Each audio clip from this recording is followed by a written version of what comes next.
My dude. All right, so we have another E-Class. We're going to be doing 20% carbon all the way around with a 5% windshield strip right across the top. Just that little area right there.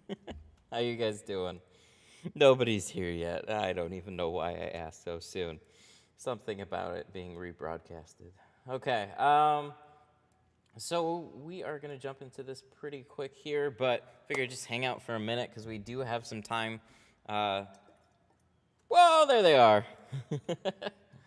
The first ones to jump in, Mental, Timothy, Captain, Michael, Brad. How you guys doing? First, that's good to hear. Yeah, we got a full carbon job to do, so this will be a good one. Thought I had a topic to do, but not really. Know if it's going to be a fun day if Matt goes live. Brian, Michael, Jay, T-Town Tints. What is going on? Oh, actually had a good morning. I did a tourist show. People ask me what vehicles I like the best, and I say Malibus. Also, the Taurus, the latest model Taurus. That is also my favorite. What's your biggest mistake so far? It's usually just physical damage to the vehicle. Mental. I don't think they're set up yet. I think they're still warming up. So carries super chatted $5. yeah, they are. They we are still so setting here. up. No fog I caught machines up on yet. the past couple of streams afterward. Glad the tape is back. There we go. Mental with the 5, thank you. We're so here. I caught up on the past couple of streams afterwards. Glad the tape is back. Yeah, me too. Thank you so much for the 5. I appreciate it. Yeah, finally, Glassade is it's back. It's here to stay for at least a little bit longer till we It's like I'm getting it in chunks right now, but the chunks are getting bigger, and then of course there's that initial demand. So we're getting caught up on it right now. My wife has been packing tape like a beast. So we got out a bunch of distributor orders. What was that, on Friday? So we had roughly 2,000 rolls that we had to send out to distributors and everybody. So then we have still a little stockpile from that, and then we have more on the way. It's just been nuts. I'm tinting a 21 Porsche 911 in a couple hours, so excited. Oh, nice, very cool. Porsche is one of those companies I don't get very often. Done quite a few Panameras, though. As far as all the other ones go, I just don't get them very often. I'm here early. Welcome, glad to hear it. Have you ever done mechanical work on cars? Very little. So I started out detailing, and then was getting into auto accessories. So that was glass replacement, remote starters, step bars, tonneau covers, just a lot of the normal stuff that was popular at the time, bug guards even, and then went to pretty much 100% window tinting ever since then. So I had to do very little mechanical work really. So nothing really with engines. Most of it was tapping into spark plug wires and stuff like that. Detailing vids are my late night relaxation. Oh, I'm jealous. Man, I'm so jealous of the detailing category, man. They take disgusting cars and then those videos blow up. Window tinting, not quite as much. I had a question. Yeah, feel free to ask. I get to whatever I can. The flooring helps so you don't kick dirt up from the ground. Not as much. That's definitely a perk, but for the most part where you're tinting, you're spraying water, the dust kind of settles. It's nice to kind of be floating above any water that you're spraying, and then it acts as a catch for everything too. So it's nice to not be walking in it, but it's not really a huge perk for keeping dust sitting on the ground. Been slow. Did go out and put a bid to Monroe water plant today for flat glass. Oh, nice. Very cool. I didn't realize you were out that way. I didn't know you were Michigan, too. That's cool. What's the thing you use to shrink the back window? Oh, it's a heat gun. This guy? Or the card? I'm assuming you mean this. This is just a like $20, $25 Wagner heat gun. This is the cheapest one that you can get. These are actually awesome. The ones with all the features, you just don't need them. The features kind of suck.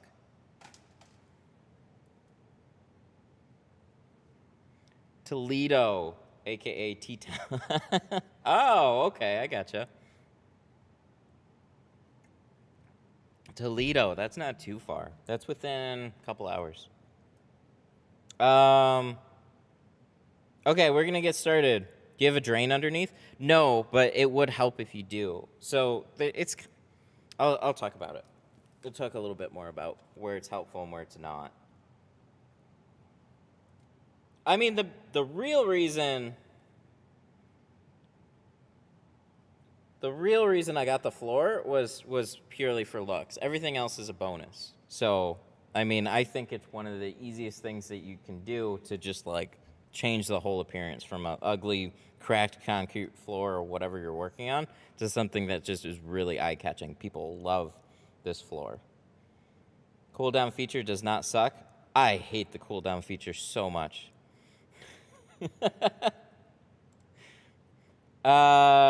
Just finished 22. Nice. Okay.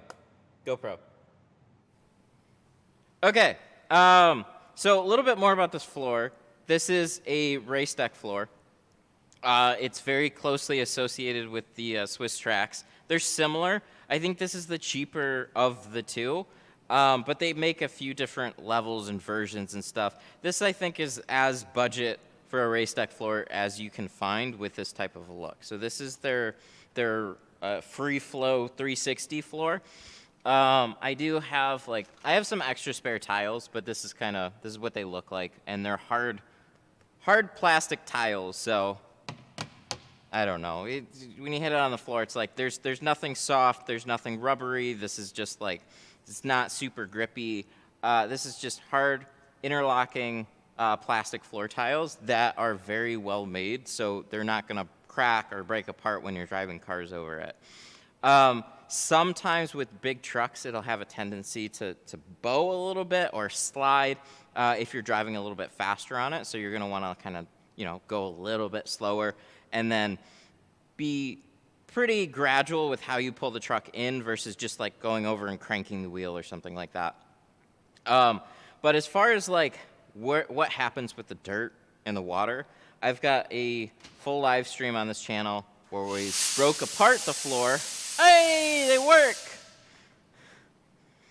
Thank you.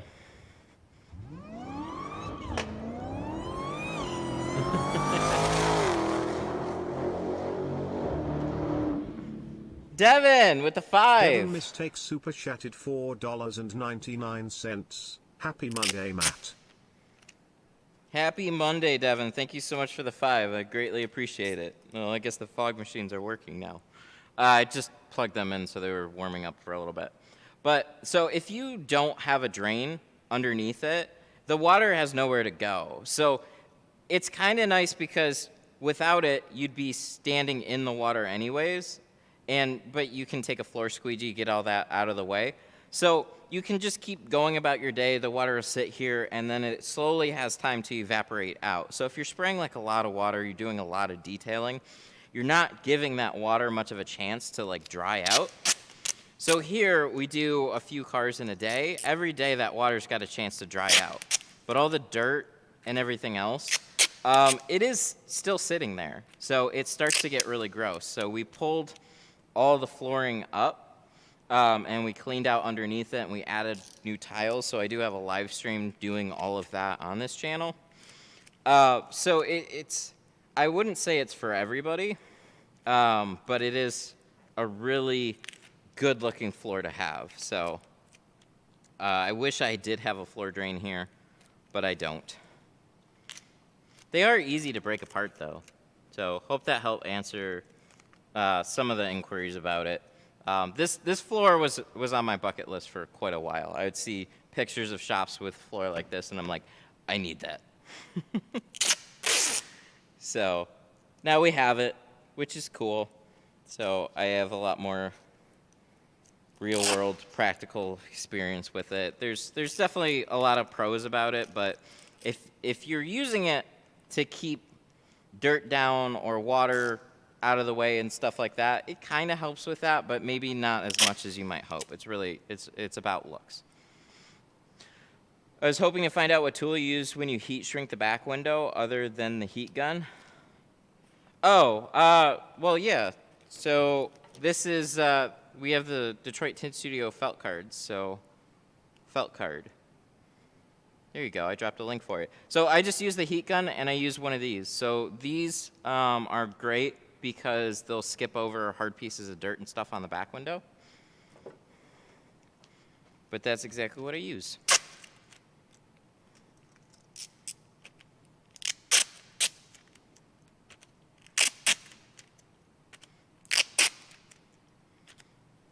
That? You must like your floor. I was talking about it for a long time. Well, I get a lot of questions about it, so every once in a while I'll take a break and actually answer some of them.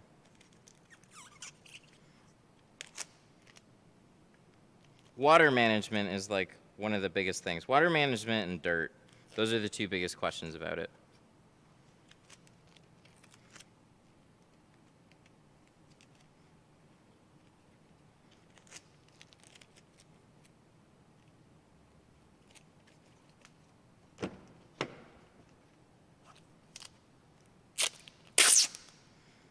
So, Mercedes E-Class.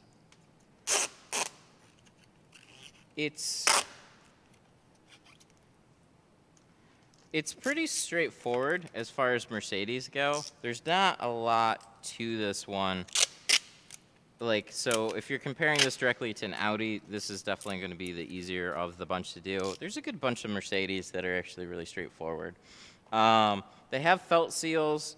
They give you nice dot matrix borders. They have this funny little cutout down here that might give you some weird, like, because they put third brake light right against here.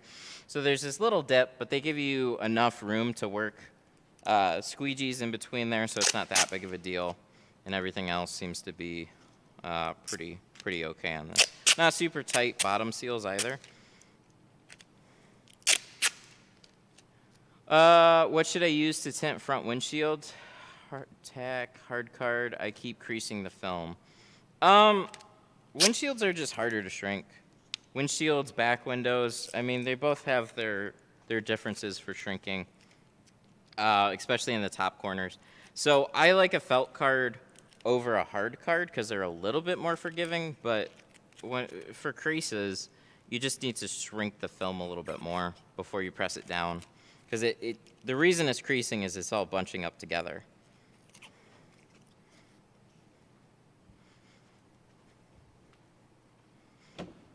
But I like a felt card the best, but you can use both. Or either.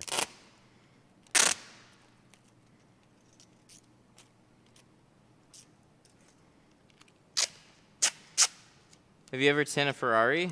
Actually, no. I've done a McLaren, an Aston, Porsche. No Lambos, no Ferraris. They don't like me, so.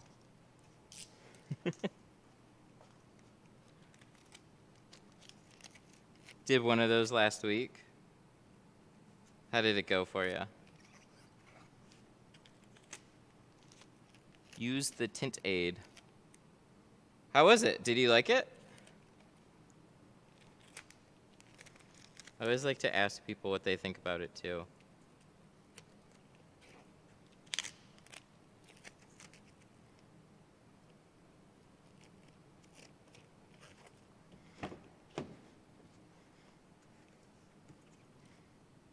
What is the hardest car? Anything just extra curved and tight seals. So there's, I don't know. When you get into classics, those aren't super curved, but they have their own difficulty. And then just there's a broad array of like vehicle types that aren't fun. Usually when you get into like the early or the late like 90s and back. That's when you start getting a lot of really weird stuff.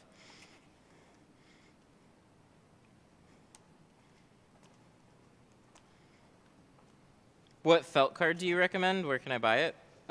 Well, there's a couple, but I mean, I'm pretty partial to these ones right now. Felt card. I dropped a link for you.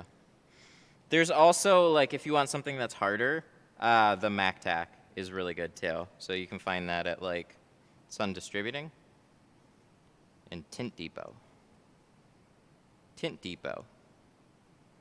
There you go.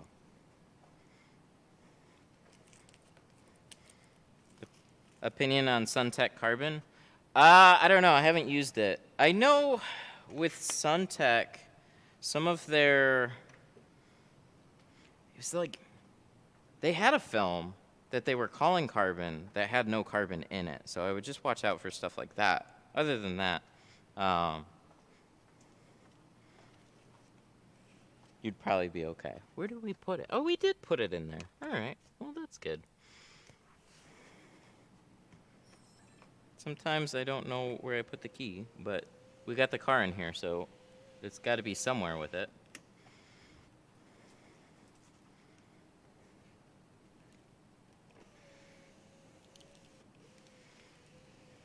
Yeah, I always thought that was kind of skeevy marketing. When you have like, when you have a film company calling some of their entry-level films like Carbon X or something, and it's like, ooh, carbon. And then it's like, well, it's got a carbon look. It doesn't actually have carbon in it, but you wouldn't know unless like you looked into their specs or you asked. And they're banking on you not doing that. Kind of funny. You said carbon, but it's not carbon. Somebody's got to remind me. I got to do a windshield strip on this too. So I got plenty of time to do it. I just got to make sure I don't forget. It's one of those things where I don't do them very often. I just don't get a lot of requests for them. They're good to have. But I've done so many cars without windshield strips that, like, man, I've wrapped up a car, delivered it, and then they're there, customers there, and like, oh, hey, there's no windshield strip on it? And I'm like, ah! No fun. Tried Apex from Geo. How'd you like it? I have it in boxes. I haven't played with it yet. I really want to play with it. I haven't done it yet, though.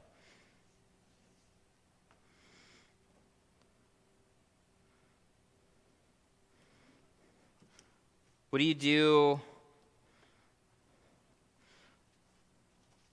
What do you do if you get a dirty car as far as cleaning the outside of the glass? Well, we do the same thing we pretty much do on every car, whether or not, like, every car comes in with something on it. It was just on the road. So it'll either have dust or that layer of scuzz or road dirt or, you know, mud even. So for the most part, people generally don't take their cars mudding and then bring them right in to get window tint. Some people that live on dirt roads and stuff like that will bring in some pretty gross cars. So I've definitely tinted my fair share of them. But everything you see me doing right now is the same that I do. I didn't pre-wash this car. So like what I'm doing right now, spray the outside with soapy water, scrub it with like a scrub pad, and then a nice big flat squeegee like this is really good for cleaning the outside of the glass. Just making sure there's no sand or anything there. It does a really good job of getting everything off, leaving no residues behind. Because if you do it with a towel, you'll leave residue behind.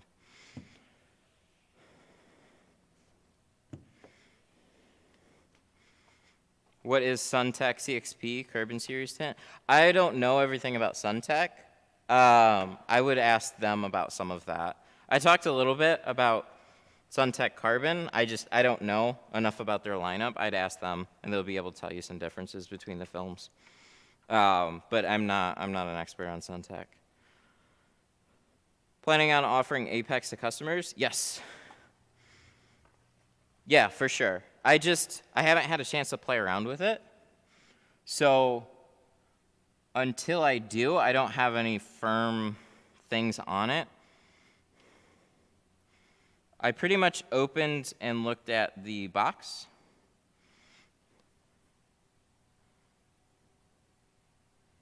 Oh, also the Window Tint Stuff group. That's a really good place to ask people that use films like that or have used stuff like that, how they like it.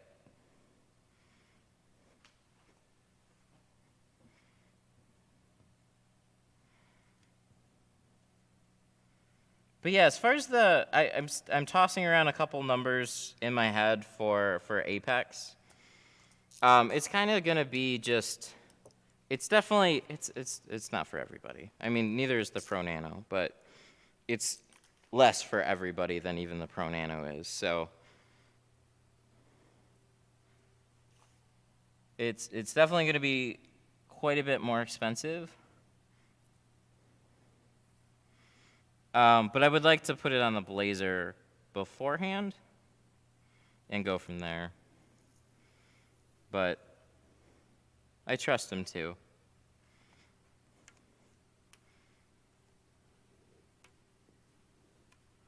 So they say it's the most similar to their C2.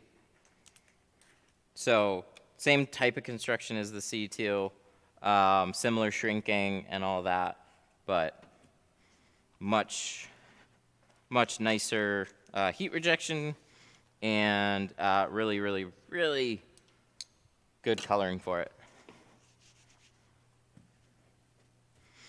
I switched to Johnson from Suntech, and I'm liking it. Oh, that's good info. You know, Johnson is one of those companies that always escapes me. I forget about them. I forget about, like, Matico. I don't know why. They're just, like, they're one of those larger companies that I don't know. They always escape me. New video for the Apex? I'd like to do something for it. I mean, my idea would probably just be going live with it. We're out of this one too. Good. We're at the end of a couple rolls. Where can I get a clay bar? Clay bar. There you go. It's right there. Basic products, Glassade. I should double check that link, make sure that it works. But that should be it. The Glassade clay bars, they're on. They're also My Tint Stuff, Sun Distributing, 44 Dragon, and anybody else? Tint Depot? Something like that. That's my brother's car. Oh, well, welcome. I hope we do it justice.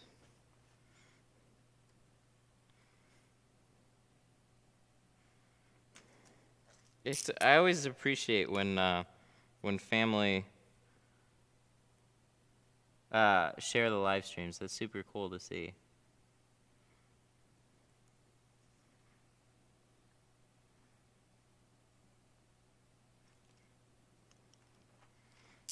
There we go. So I think we're pretty much all prepped. So I can throw this guy out. How many cards do you do in a day? Right now I'm limiting things to just 2. It's been that way for a while. There's definitely potential to do more than that, and I've been doing more than that for a long time.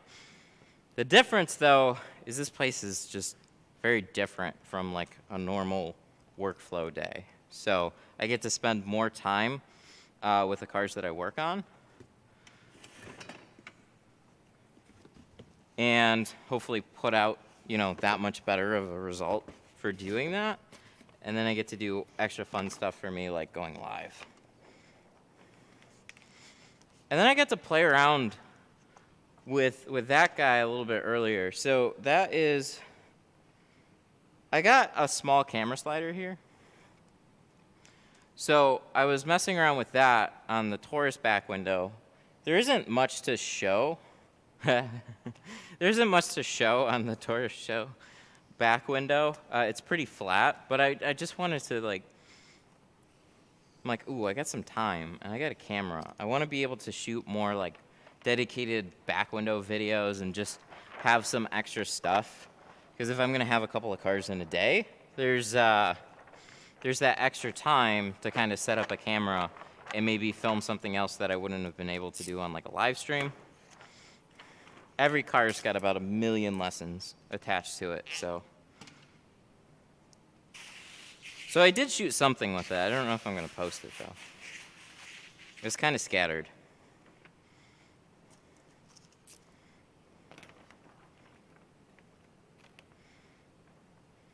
So a regular day tinting mobile was really like 3-4 full cars in a day, a couple of windshield, and a couple sets of doors.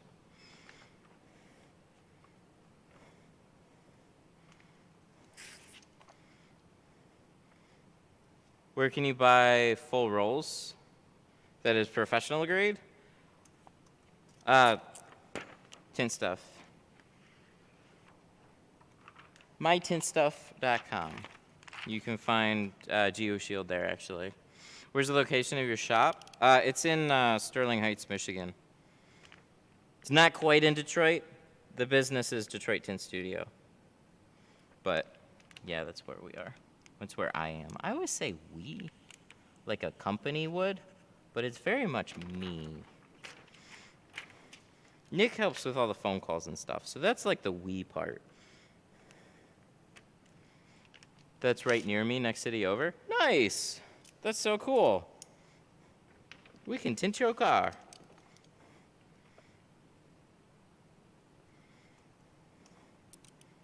I can, see, that's the we thing. I can tint your car. There's nobody else here to do it. I'm gonna do it. I can tint your car.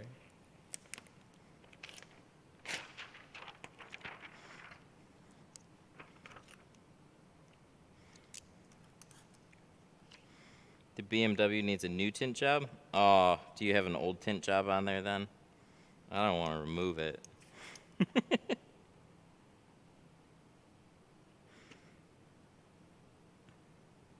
I guess I will if I have to.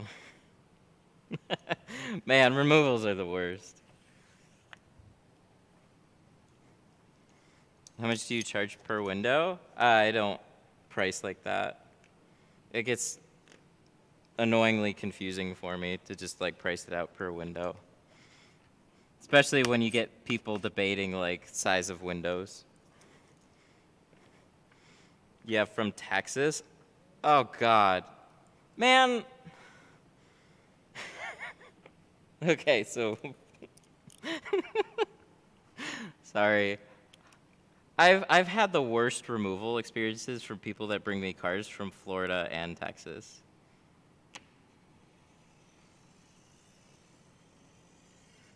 I'm probably gonna have to charge by the hour for something like that. What kind of vehicle do you have? Oh, you said BMW. What BMW do you have? Like, no joke, I had a Jetta from Texas. It had brown bubbled tint on the back. It had brown tint everywhere, but it was bubbled on the back. It was cheaper for them to just get the back window replaced. It's a convertible, so it's not all bad. I gotta look it up. Yeah, that's less bad.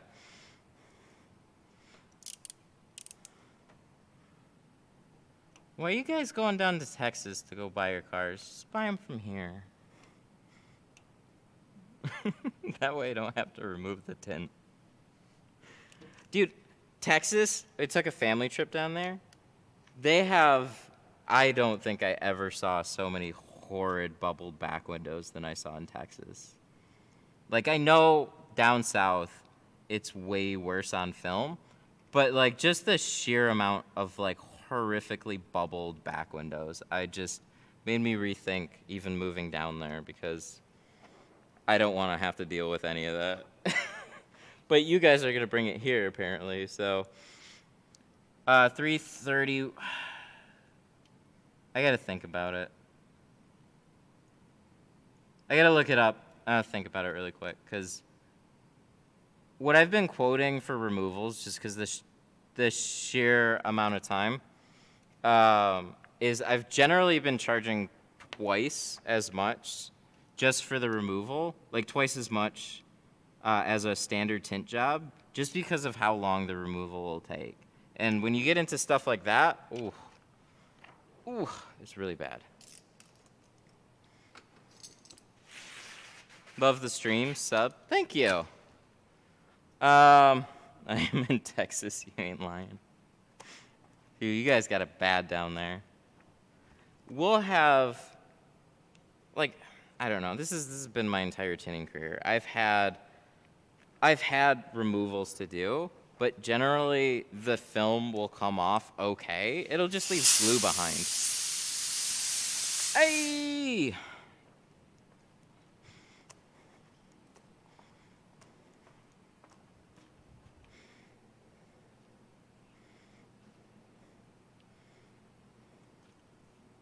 Aww. Thank you so much for the super. I'm waiting for where's the voice? There it is. I need the voice to pop up faster. Daniel Rayner super chatted $4.99. Kumu Star Grandmaster. Today my lady tint technician is doing installation. I get to relax. Taking care of my 90-year-old mums. Hurrah. Aw, well that's good that you got somebody taking care of the work that needs to be done. Thank you so much for the 5. That is a luxury that I don't have, unfortunately. Hiring good people is tough, man, so I'm glad that you were able to find somebody. Take it easy. Does your baby watch your live? They'll put it on at home. And my wife tells me that when I pop up in front of the camera, he'll smile. And I was like, oh, that's super cute.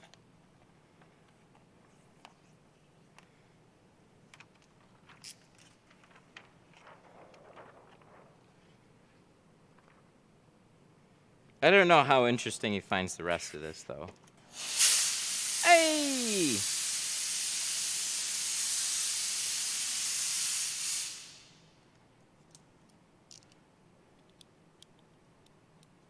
Oh, there's a few of them.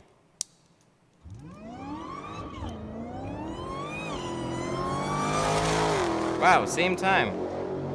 Thank you to both of you. Daniel and Sean. Daniel Rayner super chatted $9.99. Just because you're awesome. Thank you. Daniel Reyna with the 10, because I'm awesome. Thanks. Sean Samika super chatted $5. Much love from Texas. Smiley face. And Sean with the 5. Much love from Texas. Thank you, sir. You guys got a lot of back windows to fix. Unfortunately, it's probably a perpetual cycle where people get cheap tint, and then there's way more back windows to fix. A great video for down there would be, why is cheap tint more expensive than expensive tint? That back window right there.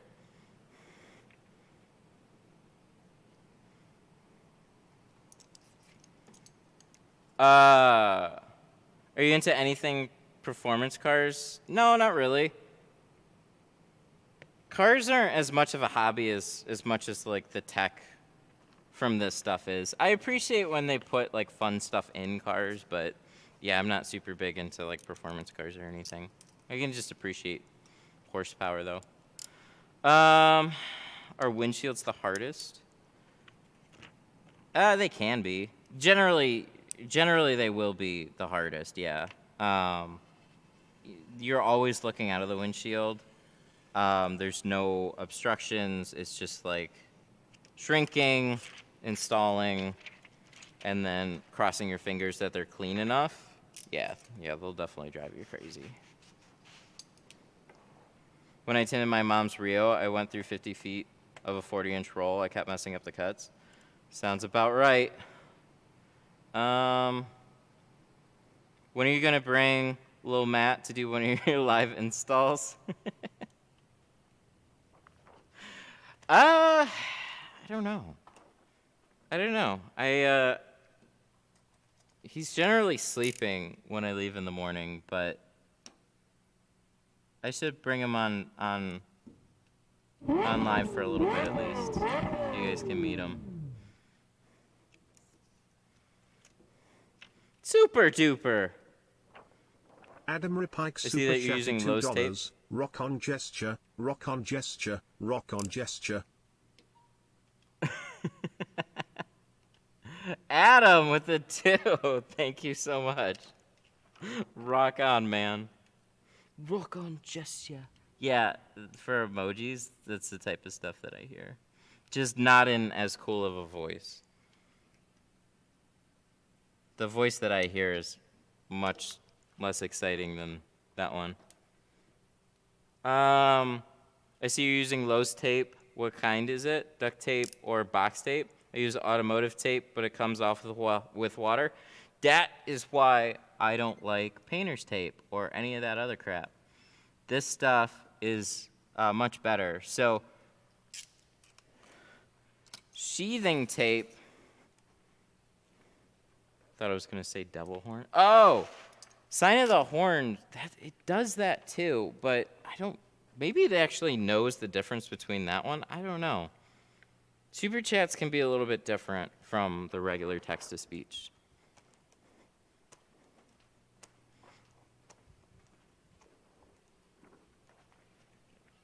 What were we talking about? Oh yeah. So the Lowe's tape. We were using Tuck tape. That's another really good one. Highly recommend. Tyvek. It's all sheathing tape, house wrap tape. So it's got a really nice sticky adhesive to it that peels clean off these door panels and stuff. And it's thin and it's plastic. So that means that when you get it wet, it's a water barrier. Hello. Canon. Sorry. Live streaming. I've got it on the other camera right here. Alrighty, let's 1 second, and then I can cash you out. All right, I got a customer. I got to cash out here real quick, so just hang tight. Daniel, I see you. I'll get back to that one in 1 second. You guys can. Where is Daniel Rayner super chatted $4.99. Your Asa was showing your son watches you as you tint is programming his mind. He will probably be a tinter. That will be awesome. Hurrah.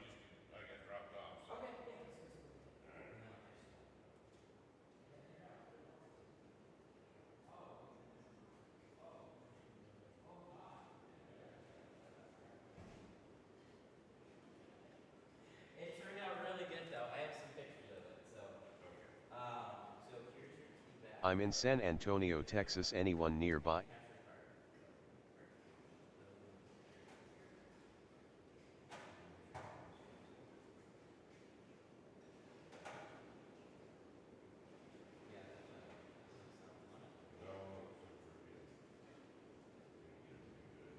Hi guys, how are y'all doing out there in the tint world? Sign of the horn, sign of the horn, sign of the horns. Houston baby. You.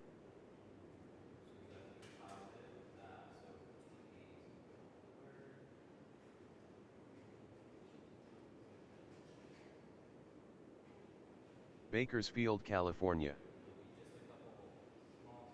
How do I keep dust bubbles out? Daddy chill. Hola. That benzo though. There it is. Just moved from Houston to Cali. Yose. What tint is good for beginners? Daniel Reyna doing good bro. Quick signature here. Oh, you have a pet in the back seat? It's got a good hard coat, but it still can be scratched if there's nails and stuff running across it. I'm AG. San Diego, CA. It does cover against fading, bubbling, and naturally peeling and stuff, but physical damage to the electric, it really isn't. Woof woof woof woof. But it does have a color stable lifetime warranty attached to it. Sap. So if you have any issues with it down the road, that would work. Clean real good the side seals. Clean the top edge just before you install. Hello from San Antonio, Texas. A 54321. Pile of poo. Buffering. Fuck off LOL. That's just on the inside.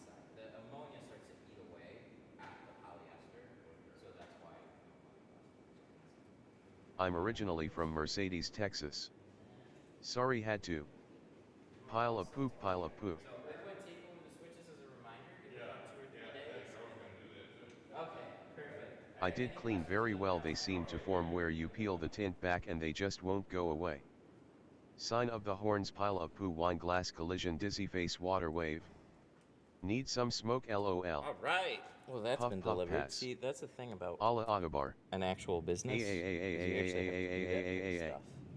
How many And, years all have tinting? There's a good chance we could lose power. Anyone from Manassas, Virgin? Okay, I'm turning down the chat again. All right, we had a super chat though. Daniel Reyna, thank you so much. I have to scroll pretty far back to find it. Thank you for the 5. Your as was showing your son watches you go to his programming his mind. It'll probably be a tinner. That would be awesome. I'm not trying to turn my my Duvenborn into a tinter. He is free and clear to do what he wants to, but I will definitely help him out if he wants to learn how to tint. I think it's a great skill to have regardless.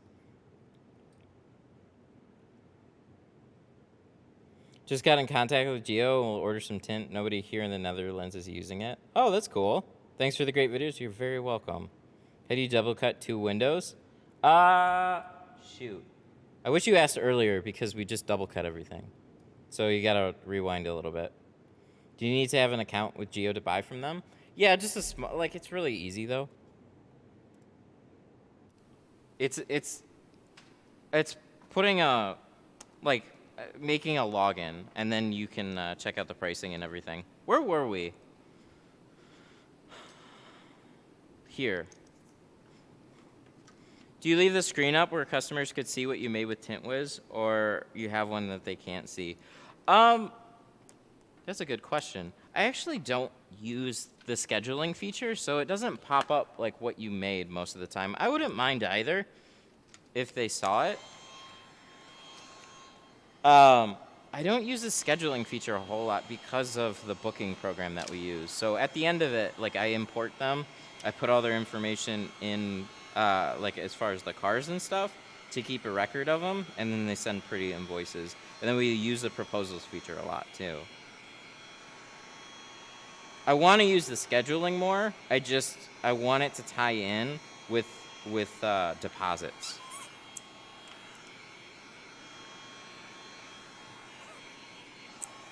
And it doesn't do that yet. Where can I buy window tint film? From a lot of places. A couple of ones I recommend. Tint Depot. Sun Distributing. Oh. Ah!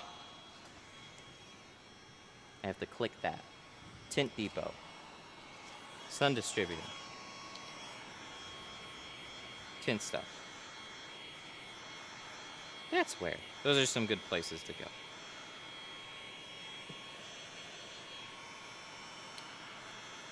Yeah, everything was, like, it was pretty nice outside. It was just kind of gray. And now we have, a, like, it's just crazy storm outside right now. It got really dark really fast. So hopefully I don't lose power. But if this stream randomly goes out, I lost power. And then I'll have to figure out how to tint the rest of this in the dark. Probably torch shrink the back. Maybe we should get a jump on the back window.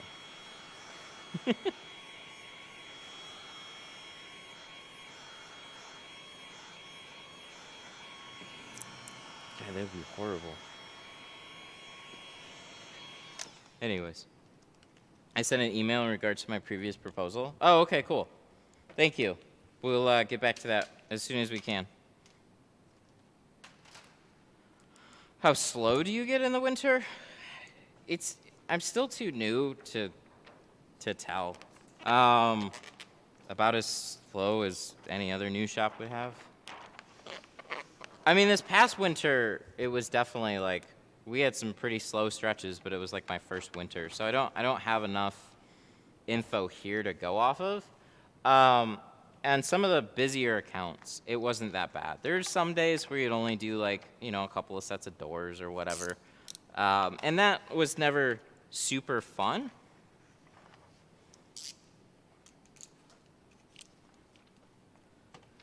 It was never fun when that's the case, but there are plenty of days that I just like, you go in and you don't feel like tinting.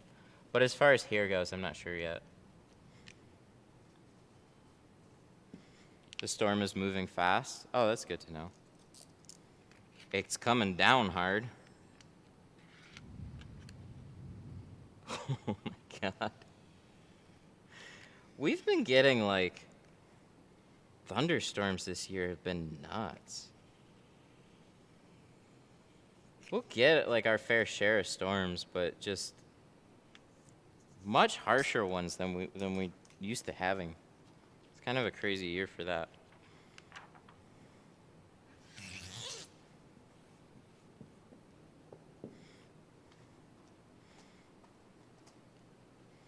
How long will it take the tint to arrive in Cali? Usually 2 days. It depends on when it goes out, though. But yeah, usually from like the time it ships, a couple days. It's coming out of Baton Rouge.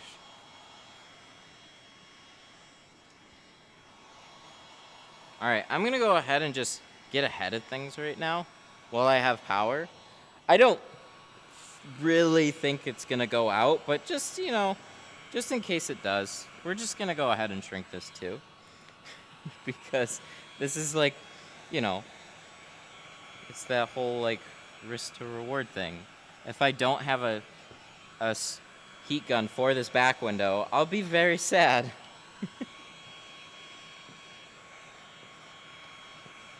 So we're just gonna get this done. My King Reach squeegee has broken down too quickly. Any recommendations to other back windshields? My King Reach squeegee. I actually don't know what the King Reach squeegee is. I like the bulldozer. Bulldozer, sideswipe, and the tail fin. Those are like my go-to back window squeegees.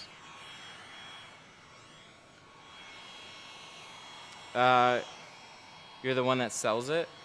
Yeah, so I sell tools and I also sell geofilm, but all the film is drop shipped out of Baton Rouge. Same pricing, same everything. The order gets forwarded right to them. So it all just comes out of Baton Rouge, so I don't physically touch it. They're good at that.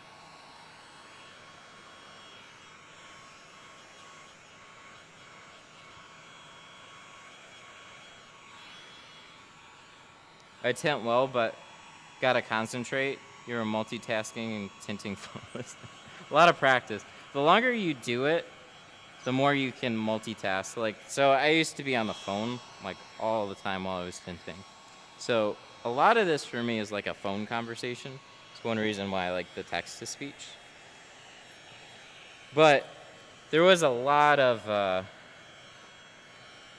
there's a lot of hiccups earlier on with trying to, you know, like technical problems with running a live stream in this. So my goal was to make it as seamless as I could. So that way it just doesn't take up a lot of time. All those seconds, they matter.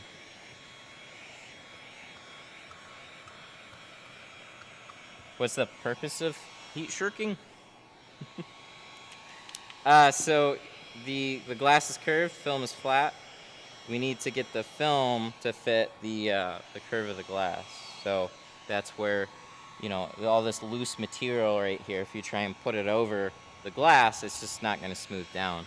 So you need to shrink it, pulls the film together, makes it lay flat on the glass, and then you have pretty windows.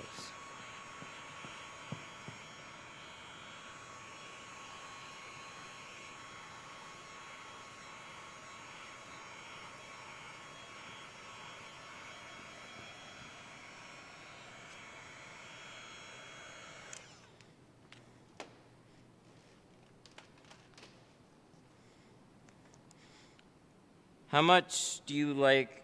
Oh, Lumar Pinnacle versus Formula. What? Oh, Pinnacle Formula One compared to CTX. I'd ask them. That I have no idea. You could look at a spec sheet. I don't have those films in front of me to check out. I'm honestly not sure of that. I'd contact like a Lumar rep and ask them.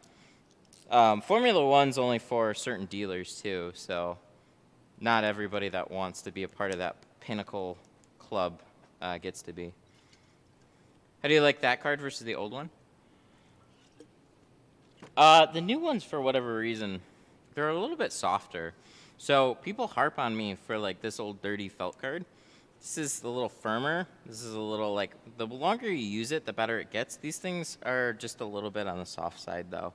So prefer that one a little bit, but so if you like a harder felt card, MacTax, these ones a little bit soft, but it's Detroit Studio. I like it. It still does the job.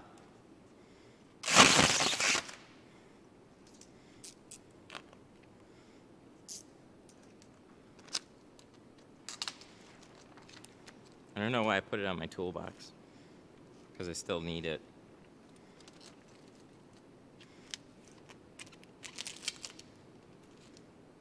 Should you improve it? Yeah, I didn't think that they would be like this. So I've ordered the felt cards before. I just ordered them custom this time, and I thought I was getting the same, and they weren't. They're apparently not quite the same. So we will. We just got a whole lot of them to go through before that happens.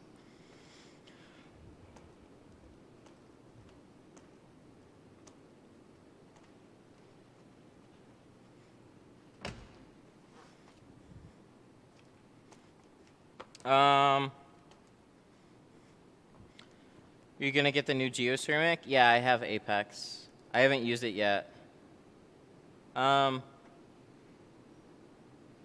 Should you still heat shrink for pre-cut? Yes, it's still flat. For Suntech dealer, that if you don't meet the quota, they take all the film back and stop selling it. Yep. Yeah, any of those companies, like, I don't know exactly how strict they are about it.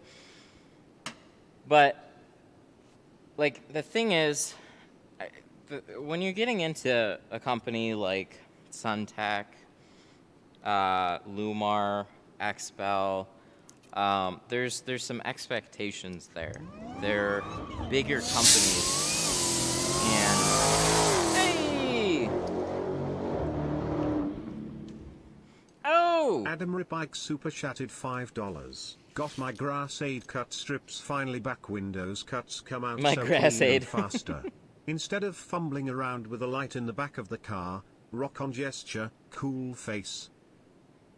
Adam with the 5 got my grass aid. I'm glad you got your I'm glad you got your glass aid, man. That's super cool. The cuts come out so clean, faster, instead of fumbling around with the light in the back of the car. Glad you like it, man. That's super cool. I appreciate the super chat a lot, especially a message like that. I'm glad you like it. That was really nice. Thank you. But back to the little talk about like some of these other companies.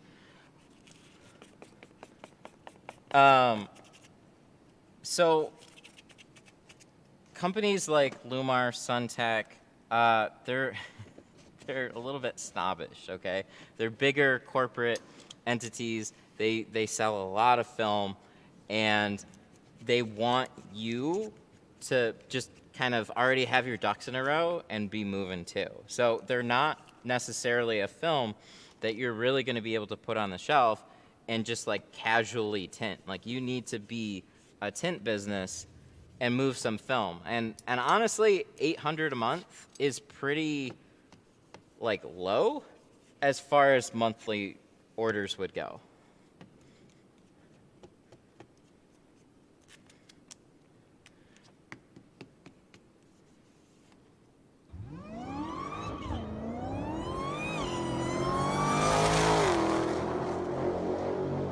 My grass needs aid. Hunter, the Daniel grass Rayner aid's super back in chatted stock. It is back. $9.99. Daniel! Matt, I just had a third person inquire about clear shield protection for the windshield, protection against rock chips. Do you know a company that sells said material? Thank you so much. So there are a few companies. Clear Shield? Is that the actual company? Exo Shield is one of them. I've heard iffy things about some of those. There's one that I'm actually really interested in from Steck. They made a clear windshield paint protection film. So the difference would be a clear protection film is going to be hard. Steck actually made something, as far as I know, that'll hold up and have a little bit of a bounce to it. Because PPF is that rubbery type material there, where you might get a little more shock absorption with it. So I would look into that. I don't remember what it was called, but Steck, S-T-E-K is the company. Look up Chicago Auto Pro's YouTube channel. They did a Tesla, and they put it on the windshield. So out of everything that I've heard of, that seems like it's the most promising way to go, but I have no firsthand experience with any of them. I've just like, years ago we had a rep for a newer company come out, and we were playing around with some film, but it wasn't good. So, and then I've heard some windshields still cracking from that hard material that they use.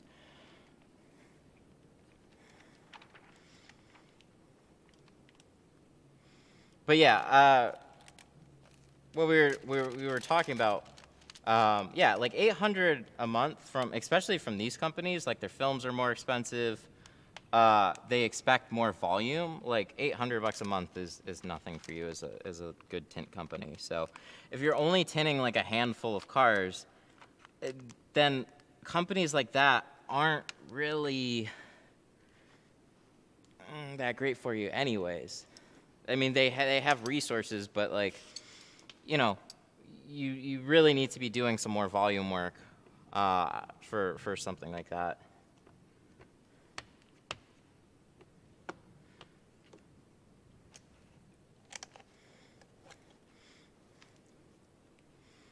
Any tips for a window that comes out of the track while going down? My repo truck is a 2018 Ram. I cannot get the cut to line up.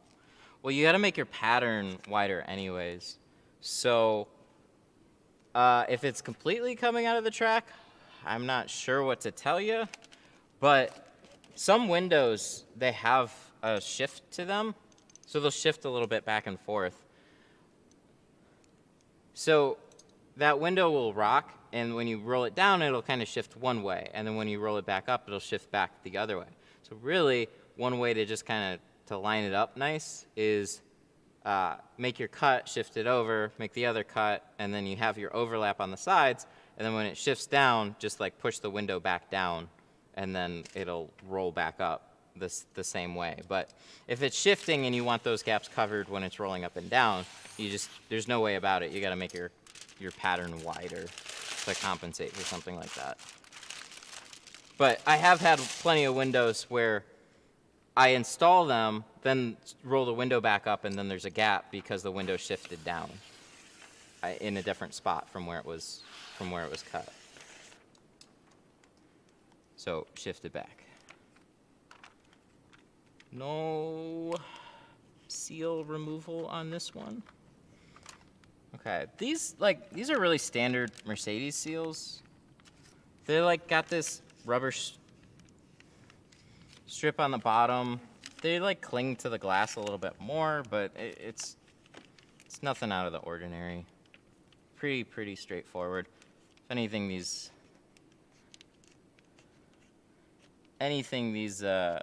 plastic seals or the paneling on the side's just a little bit wider, but it's nothing bad. Do you buy your tint from Tint Depot? No, I get mine from Geo. It's not that Tint Depot doesn't have good film. I just don't agree with their branding. But I understand why they do things the way they do. And they sell good products. And they're fun to work with. And they know all this. We've had these conversations.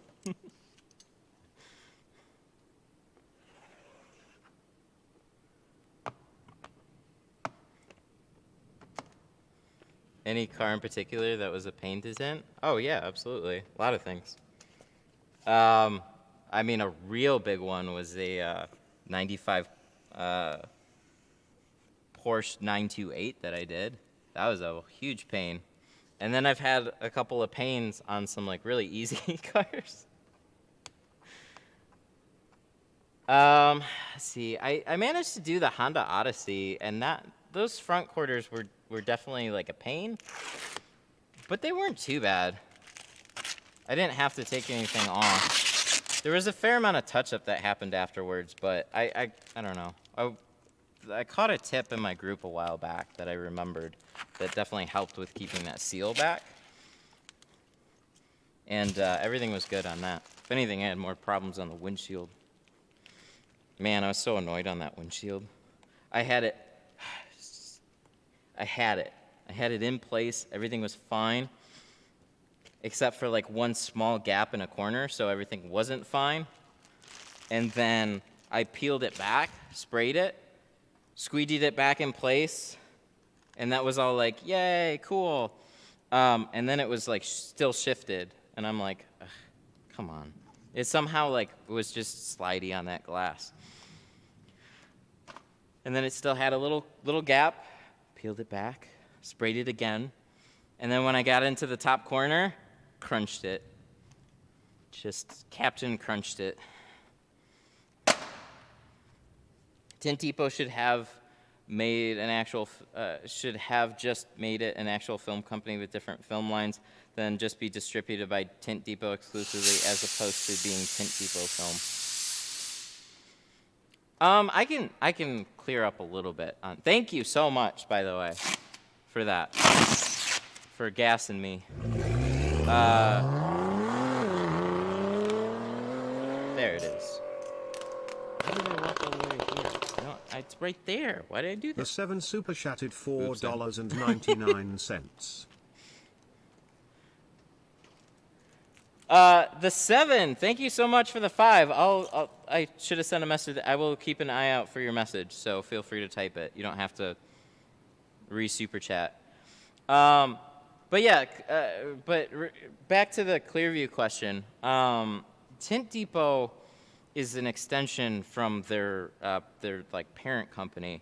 So these are some of those gray areas here.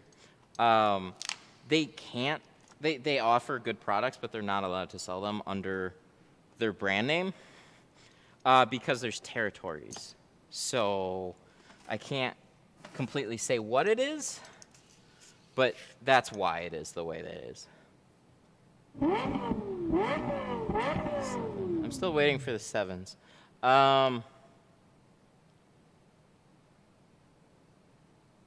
I play video games super chatted $1.99. What do you think about 3 meters film?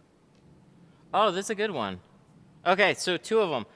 Play video games with the 2. What do you think about 3M film? Thank you so much for the super. I greatly appreciate it. What do you think about 3M film? I think they're a good sized company. Film might be a little overrated. They're definitely pricey. So I have some experience with 3M. I've used their color stable. I thought it was kind of blue. And then they charge a whole hell of a lot for like their crystalline and stuff like that. And there's people that have made videos kind of just like discrediting the film. So I'm kind of like a mixed bag. I think it's overpriced. There's not as many people as you might think that ask about them.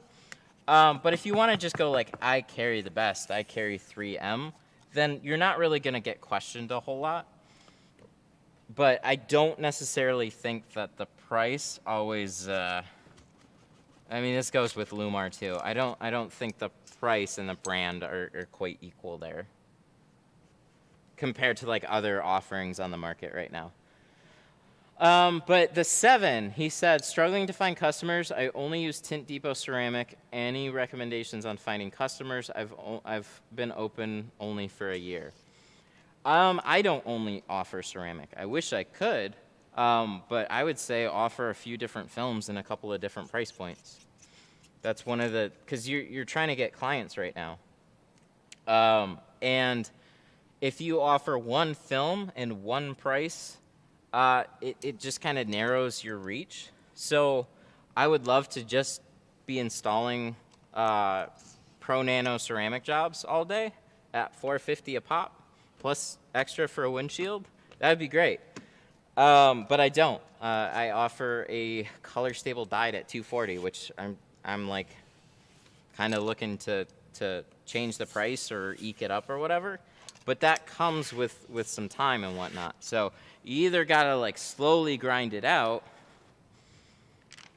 and stick to that, or you're gonna have some more offerings at some different prices and just work on your marketing. Because having that type of ceramic offered at one price, like you're going for ceramic. It's just it's going to be more expensive jobs right from the get-go. So it takes time to build a client base. If I was shopping around and somebody had like a few different offerings, or they need a reason to come to you, and trying to explain that to new people, not tinting, but like new customers, new clients, it's tough, but you got to figure out a way to stand out. So interestingly enough, this client here, they found me from my channel, which was super cool. Doesn't happen all the time. And we're doing carbon. So we didn't go for high-end ceramic. We're doing an E-class in carbon. So it's not my base, but it's not my high-end. It's a really nice option to go with. It's actually what I recommended them too. It's this, I tell everybody that comes in here, I recommend my carbon, just as like, if you're a little budget conscious of what you're getting out of here, this is a good bang for your buck for sure. So, but the live streams and what I've done, that's my way of standing out. That's my way of trying to show that I'm not just a regular shop or I'm different. It's tough. It's really, really tough. Thank you for the super. But that envelope is continuously being pushed. So what worked yesterday isn't necessarily going to work tomorrow. So, when social media was new, you could probably post pretty pictures of cars and get a lot of business that way because it was just new. Now everybody does that. So you have to continuously figure out ways to connect with a local audience, local potential customers. Like advertising is huge, but what those ads show, that's the creative bit that you need to stay on top of. I got 40%. Oh, people are talking about windshields. I don't like to go any darker than 35.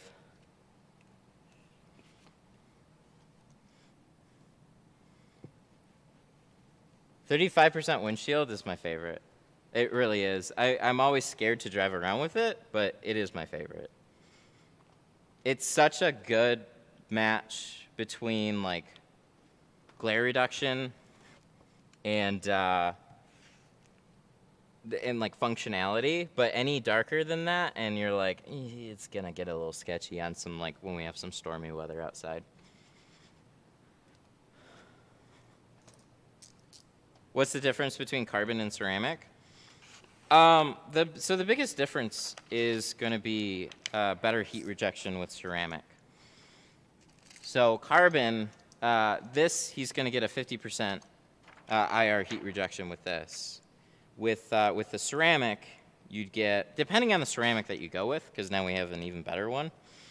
But our Pro Nano has a 75% IR heat rejection. The Apex has a 95.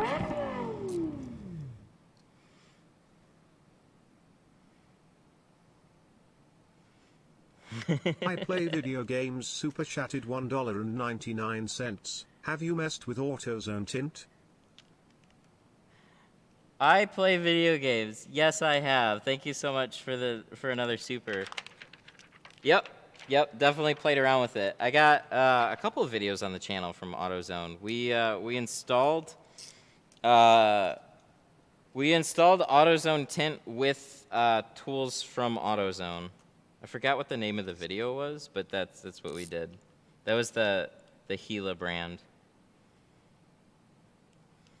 Not super great film. So any of those films that you're gonna find locally in a store, they're not great, man. Even we just messed around with the Blackmagic ceramic. It's $20. It's the worst ceramic I've ever seen. It was disgustingly horrible. So if you want to get like a film that'll do okay for you, the cheaper dyed films are fine. They're just gonna fail. So what that means is they're gonna bubble. They're gonna discolor over time. I don't know how long you're gonna get out of them, but that's basically what they're gonna do.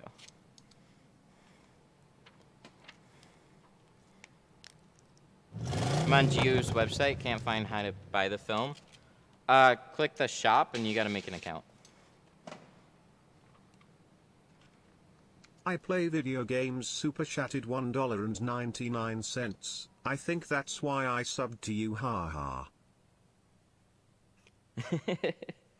I think that's why I subbed to you. Thank you again for the 2.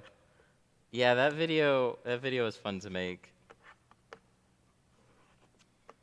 How long will metallized? Well, all of them, it just depends. There's lifetime warranty metallized films too. Metallized is one of those film types that has fallen by the wayside because it would interfere with like radio signals and stuff.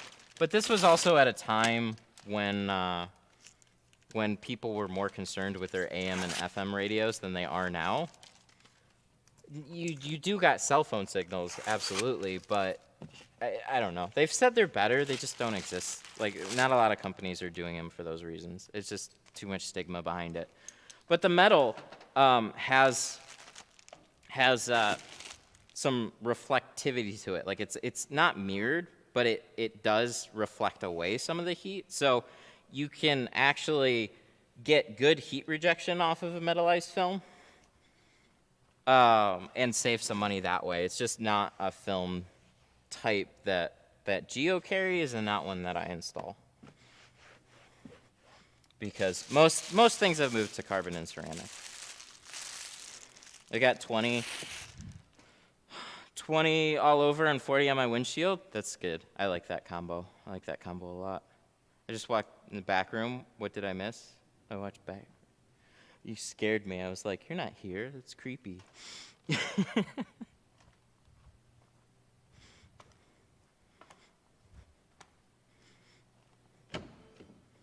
All right, so we got one side of the car done. Yay. Moving on to the other side. We'll have a little bit of touch-up to do, of course, more towards the end.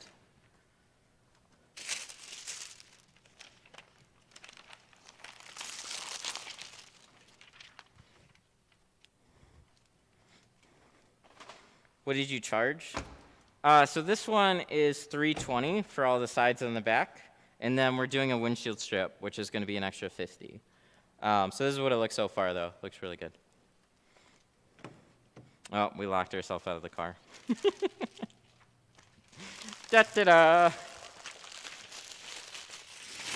That's pro tip. That's why you never shut all the doors at one time ever. Just don't ever do it, because you never know when you're going to lock yourself out of a car.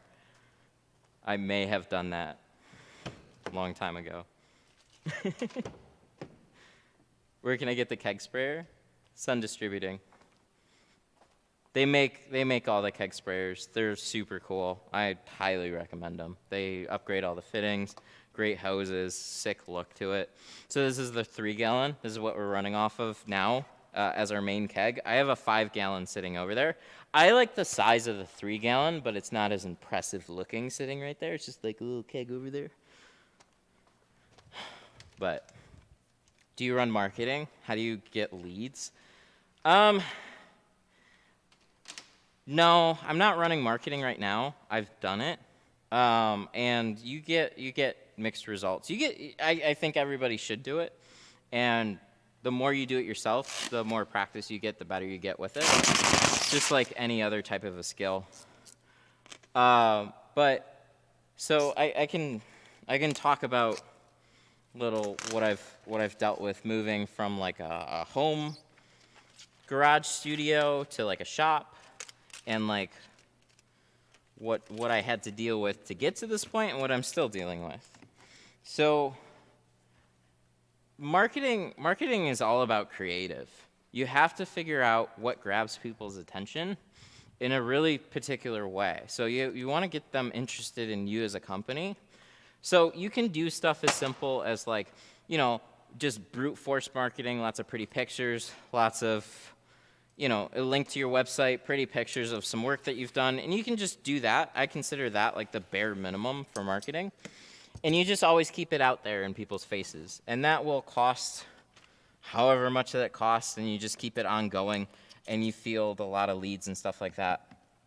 And I think that's a smart thing for everybody to do, so a couple places you can do that. Google, for sure. And then Facebook. Those are probably like the number 1 and 2 platforms that you can advertise to locally. Your main goal is like when people are searching for tint, you want to be the one that is found. And there's a couple of different types of discovery. Like you get the quick cold calls from like, somebody searches you on maps, right? Google My Business. Somebody just looks around, then they start cold calling a bunch of shops, getting pricing and stuff like that. That's decent, but my best clients don't come from there. My best ones come from people that have seen what I do on this channel. Just straight outright. They understand a little bit more about tinting. They see what I'm about when I do a car, and it works out better all in all. They're generally coming in asking about the different types of films rather than just like, hey, how cheap can you tint my car for? I need it done now. So that's been really helpful to do these live streams that way. But you can also advertise in a similar way, like with stuff that go, like Facebook, whatever. I think there's a lot of people that are sleeping on doing short videos, behind the scenes, pretty footage of the process. TD_Evo super chatted $1.99. Started to tint 'cause of her videos. I'm 18. Dang! Oh, that's so cool. TD Evo, was that the name? Thank you so much for the 2. Started to tint because of you. I'm 18. Dude, it is a great skill to have. So whether or not you want to take it long term, I mean, that's awesome. Getting a jump on it like that, that's super cool. Thank you so much for the 2. But so with marketing, there's a million creative ways to do marketing. You got to figure out something that resonates with people that are scrolling through and watching the ads. So I would make stuff like, last year I made a cheap carbon versus expensive carbon video, and I boosted that. I actually generated a lot of carbon business off of that video. Like people were coming in specifically asking for the carbon film because I compared it to a cheaper one. So that was super cool. But yeah, boosting things that are a little bit more educational or catchy than just like pretty pictures and stuff, I think can do your business a whole lot of good. It is a lot of work to go through all the leads though.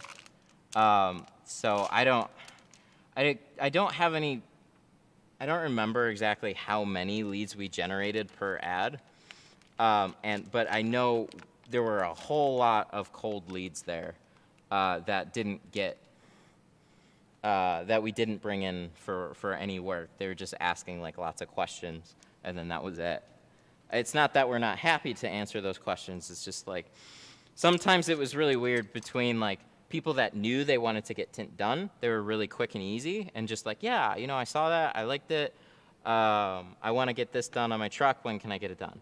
And then there were some people that were just like question after question after question, pricing, whatever else, and then they would just like disappear. So that's all part of it, though. How long did it take before your business was profitable? Well, I don't really jump into anything just like super cold either. I take very gradual steps. So I was making money kind of right off the bat, but I've been in window tinting for a long time. So, I mean, this place maybe wasn't, because it's a little funny. It's because, I mean, in my mind, profitability is getting past $2,400 a month in rent, internet, and whatever the extra little expenses are. That to me means I'm somewhat profitable there. So that happened basically immediately. But I worked into it from doing some other things too. So I have been a window tinter for 13 years. And I had both support from the YouTube channel, and I still had mobile work that I was doing. So the whole transition to here was really, really gradual, and that's what a lot of the things that I do, that's what a lot of them are. So I don't like to just jump all in head first and then try and see if it works or not. I start to do some things and then get it to pick up some traction first, and then as it starts working out, then I can devote more time to it, or it just starts pulling me away from the other things that I was doing, and then it's like, okay, now it's going to cost me money if I don't go this route. Just ordered some green shanks? Hell yeah. I hope you like the green. They're pretty snazzy, man.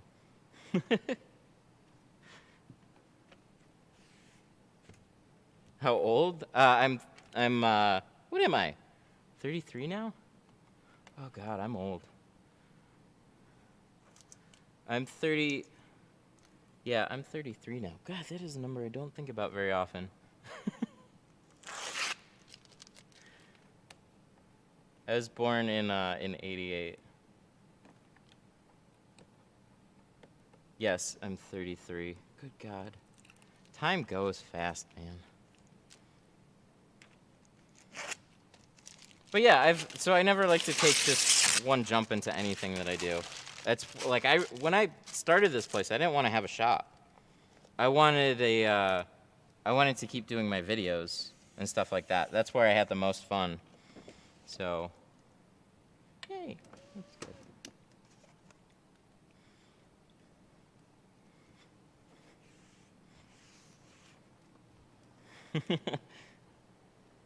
A couple people born in 88. Nice, that's cool. I was, 88. I'm June.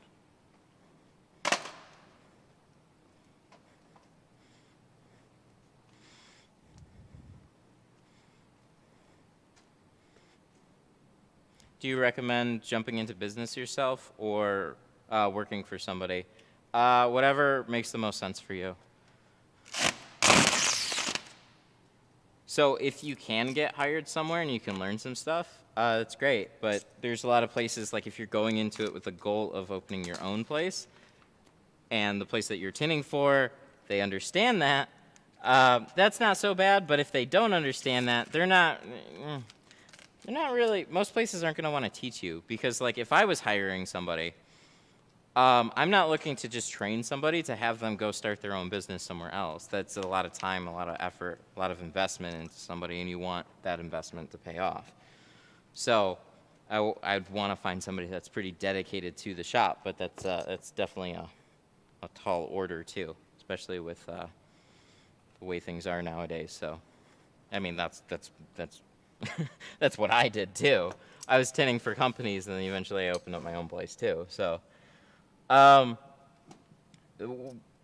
of the, at least my suggestion on like what should I do? Should I open my own business or should I go for a shop? Do what you can to try and build your own brand, if that's what you want to do. So, if you're, like, when I was mobile, when I was tinting for other companies, that wasn't getting my brand out there. That was just me tinting for that company. And I learned that much later on, that, like, I have 13 years plus experience, and nobody knows who I am. Just the people that I've talked to. They know the companies that I tinted for. That's it, right? So if you're just trying to build skill, then working for a shop, there's no problem there. But if you're looking to build a business, you need to start getting your branding out however you can. And there's a number of ways to do it. So tinting for, like the last company that I was tinting for, they were a really solid glass company, made a lot of money through them. And that was cool. So I was tinting for them 2 days a week, and then I had the rest of the week to work on this stuff. So I was, Tuesdays, Fridays going over there, and then the rest of the week was here. So that was a little bit later on. But that's kind of how this physical location got started. I tried to start it out of my home garage, and that was working until the city had a problem with it. So there's like other things you can do to make it as inexpensive as you can. Like you could hold a regular job and just tint on the weekends. That's how a lot of people get into tinting. You just got to make some time available to actually get some work done for yourself, and then you can start building a business from there. And then what you notice is you'll have 1 car, 2 cars, 3 cars, and then that'll slowly start to build, and before you know it, you're like, oh, hey, I've got a full day booked. Sweet. And then, oh, wait, I have 2 days booked.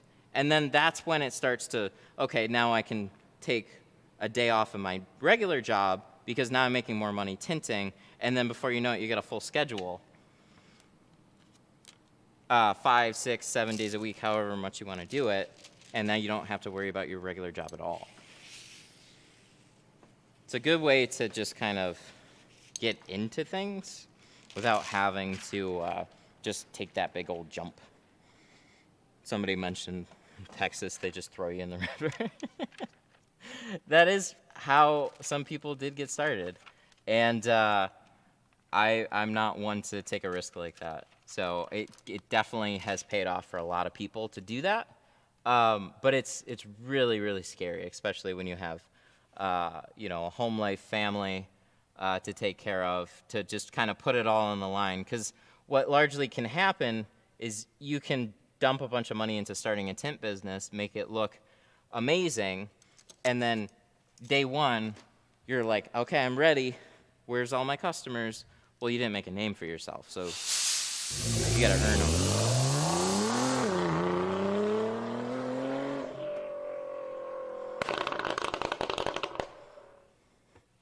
Jet 612 super chatted $4.99. T-Jet. That's what I do.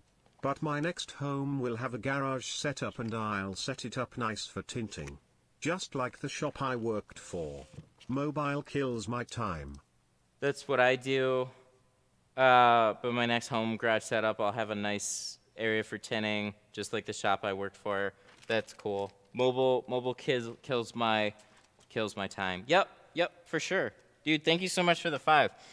I think mobile is a good way to keep costs down, but it's definitely got its cons, man. I felt the same way about it. There's some people that are pretty prominent mobile tinters that are starting to move more towards opening up a shop. Gator was one of them that came to mind, of course. He's getting a shop built right now. we talked a little while ago now about this, but his truck, he hauls around a trailer, and his gas every month is $2,500 a month. That is, my shop costs $2,400 a month, plus extra utilities, of course. So there's more cost in that, but you see, like, real quick, it's like, oh, wait. I'm not necessarily saving money by keeping my costs down. And then when you're running from house to house or place to place, there's only so many that you can take on in a day. Because every time you have to pack up and move, that costs you more money. So when I was mobile, I would tint 4 companies, and we would schedule days. So whether that would be half days or full days, it took us a long time to get there. But that was what worked best. When I could go out to a store and I'm only there when I'm there for the day, then it's like, bring it on. Just pile up my day. You got 50 cars for me to do today? Pull them all in. I'll get them done. Those were some of the attitudes that we would go into these places with, because it's like, I am here to just do as much work as I can and then worry about the next shop the next day.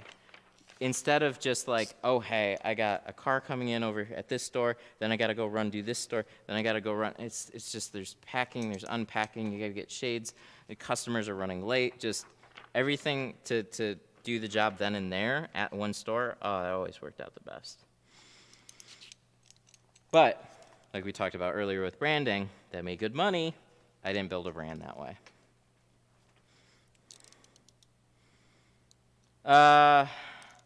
Just had my new shop built, $30K for everything. Really?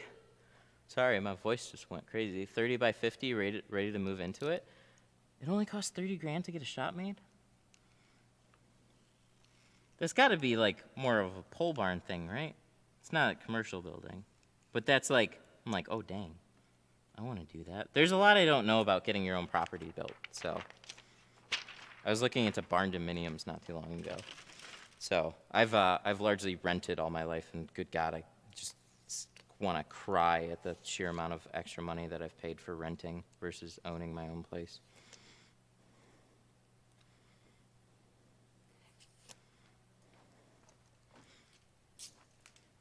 Because like this place, $2,400 a month. At home, that's extra rent, or if you bought it or whatever, but that's like separate too.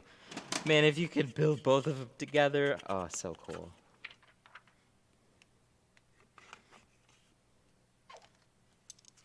Yeah, when it, like, I don't even know, it popped up in my YouTube feed one day, and man, I've been so happy to see those. I was like, I was looking around, like, just at real estate. I was like, I would really, like, there's no garages, like there's small garages, there's just normal house living, and I'm like, man, I want something with like a shop style garage in it, but I just can't even find anything to buy that even looks remotely like that. I don't know who I'd have to contact about something like that. And then if you don't have like a big enough property, you're not going to get it built either. And then one day, barn dominiums came into my feed, and I was like, that, I want that. That's exactly it. And they're apparently cheaper. They're cheaper than a regular house to get built, so that sounds super cool. Barn dominium has been I own the land, $8,700 in cement, $17,000 for the building. The rest is lights and wiring. Oh, that's cool. Getting it built on your own property, that's awesome.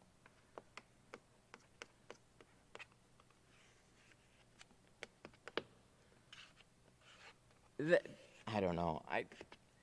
It's not as much the future as what I completely think it is, but things find a way to get more economical, and the way businesses have their own branding, and then a lot of window tinting is I don't know. It's a lot smaller. Most shops are like mom and pop shops. It hasn't been commercialized super well. Like there's like a handful of like franchise entities, but a lot of it is all like individually owned still. So and then the installer is the one that's like handling all the work, right? So if you can figure out how to get the clients, then you can make way more money by just having your own thing. And then if you can save more money by doing it all on like your own property or wherever you want to have it in a space like that, so great.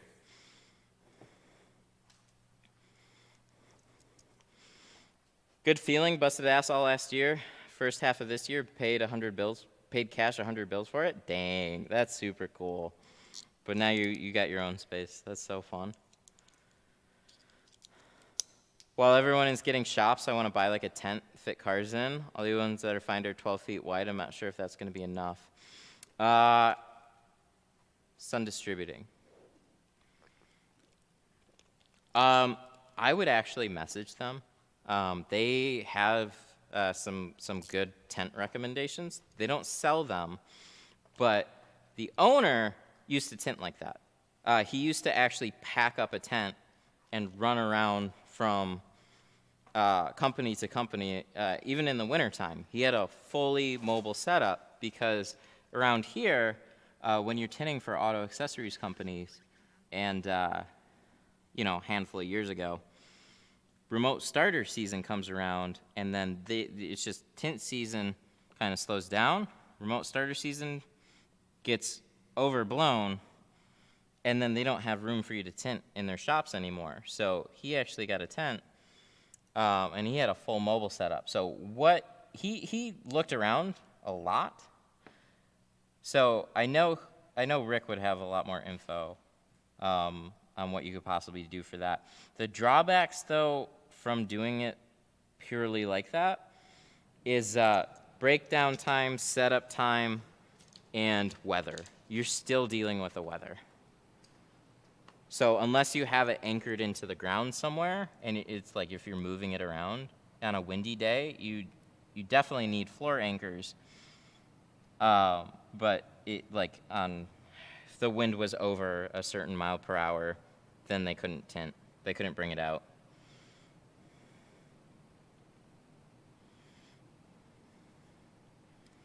But at the end of the day, he ended up getting into a shop, and he liked that way better.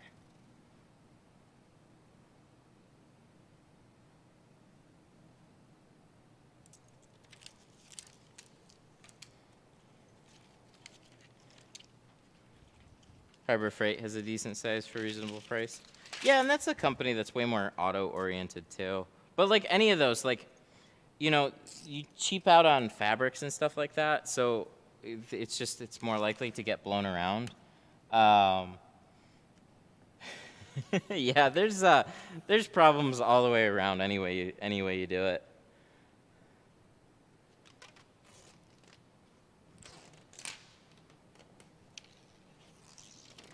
There we go. Wow, we have this whole car done except for the strip and in the back window. Looks like my power didn't go out either, so that's nice. Sounds like the storm is gone too.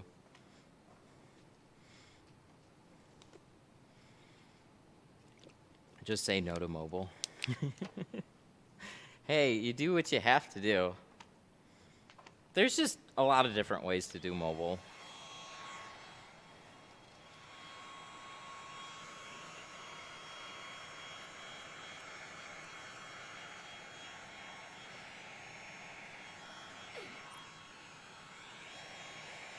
Because, there's those little things. It can be, when you go purely mobile, it's like, I could tint the world. I'm not confined to any space. I can go anywhere and I can do anything. And while that's true, it can be really challenging to run that type of a business. When you have a home base, there's more flexibility with it, but you are more localized too. So it's definitely pros and cons. I prefer to have a shop too. I actually prefer to tent from home the best, but right now we have a shop. Maybe one day we'll go into a barn dominium. I just tinted my car with carbon 2 months ago and want to put ceramic. You recommend to take off the carbon or put ceramic over it? If the job is good, there's no reason why you couldn't just put ceramic over it. You'd be totally fine with it, with a little disclaimer that, like, it's technically not made to stick to tint, but it's usually fine. So if you're happy with the job that's on there, and it's just like, I don't care what happens to the film underneath it necessarily, it's just, yeah, you can put it over it. But, you know, if something does happen, then retrying to tint your window twice again to get the exact same look, that's the only issue.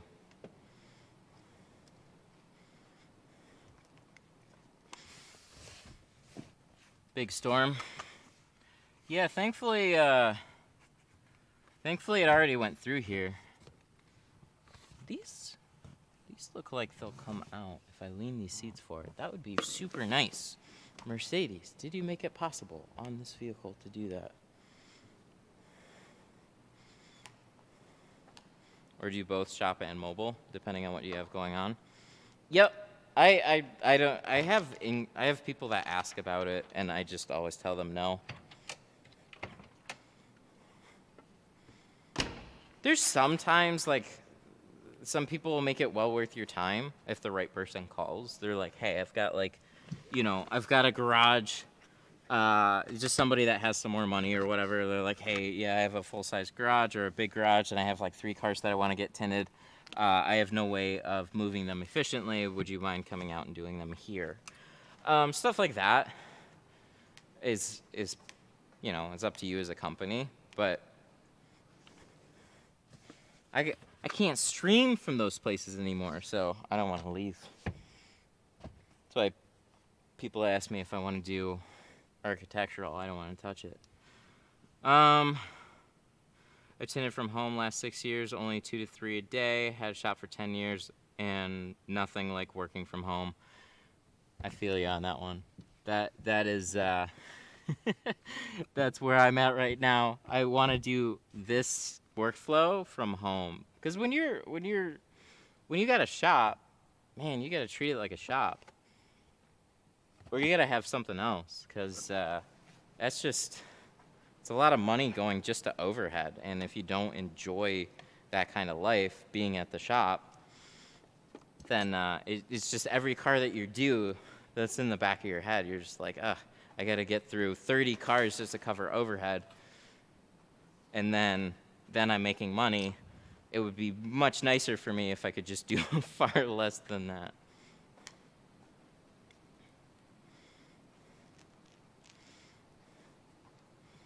Tractor guy, have a nice day, my friend. Love your vids. Oh, you're the guy that did the tractors. Thanks, man. I appreciate it. You had a good setup. I know. And then the city took it all away from me. That garage is not the same looking anymore. Since we took the floor out. The walls are still nice and white though. Then you're gonna get tired of being at home all the time. It depends on if you don't enjoy being home. It's very freeing too, so it's definitely not for everybody, but for some people, especially me, I mean, it's great, because I can't tell you how many mornings I've been running late to here just to, like, you know, oh, I gotta get here 20 minutes before a customer gets here, and oh shoot, this morning, my first appointments, they got here at 9 o'clock, and they're like, oh, sorry, we didn't realize you opened at 10. I'm like, sorry, I'll be there a little bit later. But if it was home, I could have had it dropped off, not worried about it, and everything would have been okay. All right. So he said I could take this off, but this looks like it's double-sided stick tape. Double-sided stuck tape. I think what we can do is we can loop it up in here a little bit better, so we don't have this dingle dangle.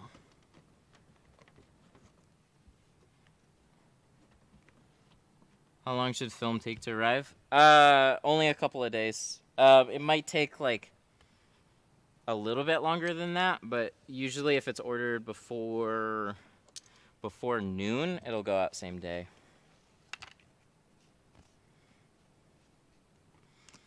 Where did... Oh, it's right here. Okay, cool. So I want to do a little comparison here. So I have a... this is a Nanoskin clay sponge. This was sent to me, and I did like a quick Facebook video on this one, but I've had people tell me that these things work well. I don't know if I was just sent a bad one, but yeah. We're going to use it on this back window, and then we're going to use a brand new Glasaid clay bar in comparison here and see how they work, because, you know, people know at least somewhat that I've been using clay bars for a little while now. There's lots of different ones out there. This is a synthetic clay bar. This is the clay sponge. So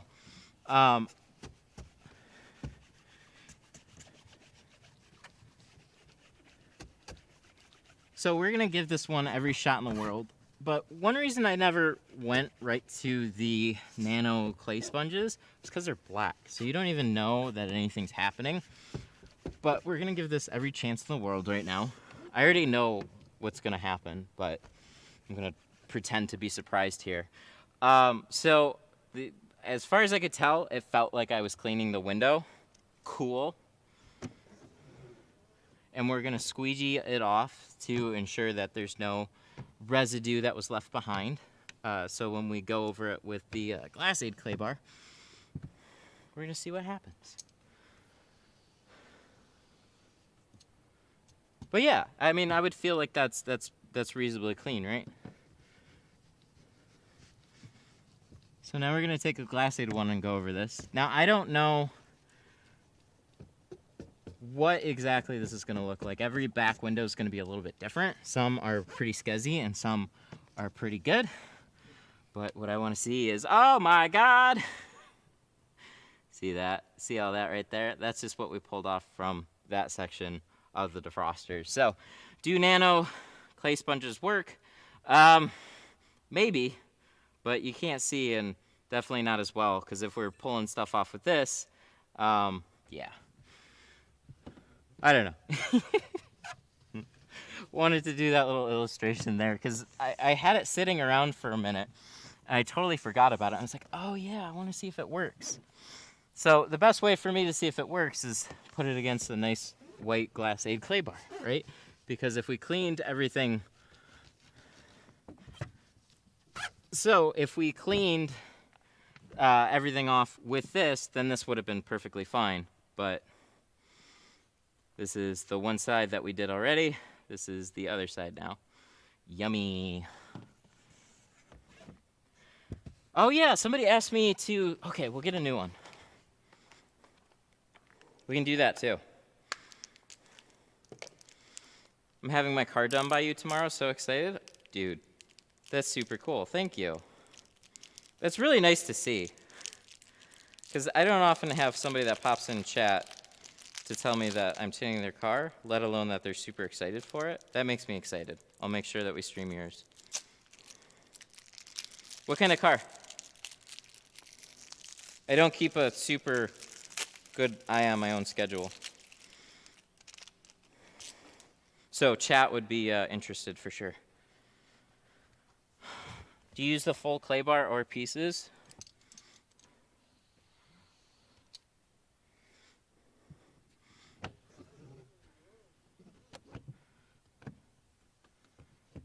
Aw, that was a super good explanation. Thank you, Matt. Malibu, that Chevy Malibu 2009. Oh, we'll stream it for sure. I love tinning Malibus, man. Malibus are so straightforward. We'll definitely stream it. I'm glad you're excited. Okay, so we'll take a new clay bar. We'll squeegee this off. And then somebody said that makes a lot of sense because what's happening is the clay sponges work better on paint because it's more for leveling out micro peaks and pushing contaminants where the clay bar is actually picking stuff up. Thank you. That's a super helpful thingy that you just said. So if you're going to use like one of the Nanoskin ones, like these are all made for paint. So if I had to guess, we're probably gonna continue to pick up some stuff. Yay, We are. But the more you go over it, the lighter and the lighter it's gonna get.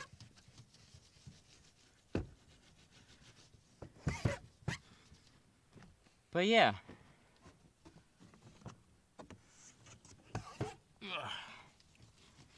I'll make sure we get this real good.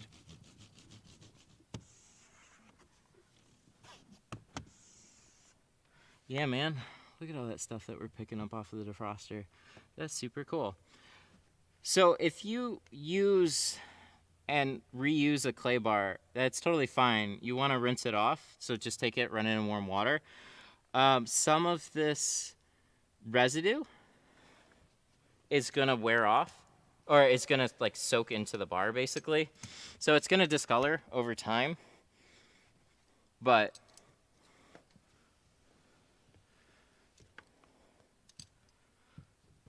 that's how it goes.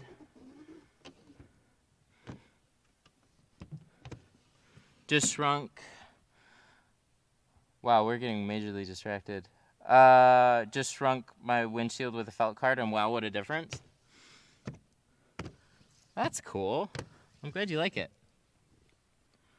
I'm sorry if my windows are filthy. Took my dog to the park and her nose wiped all over my windows. Don't sweat it. That's why you pay me to do it. Some dog boogers we can. That's totally fine. There's various levels of gross. That's it's whatever. But thanks for the heads up. So we're gonna get this squeegeed off one more time, and we're gonna install our film.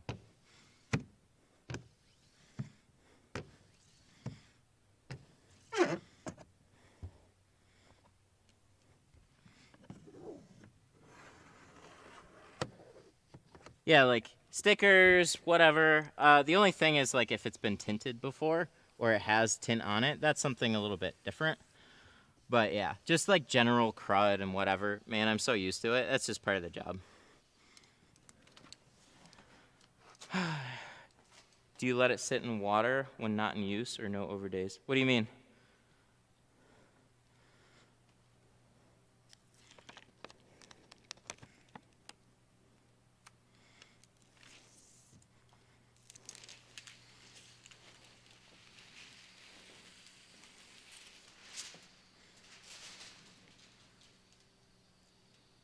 Here we go. Let's pick this guy up.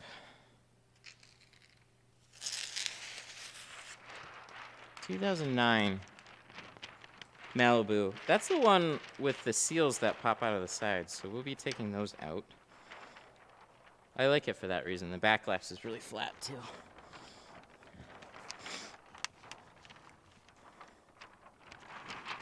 No stickers, just factory glass. All good.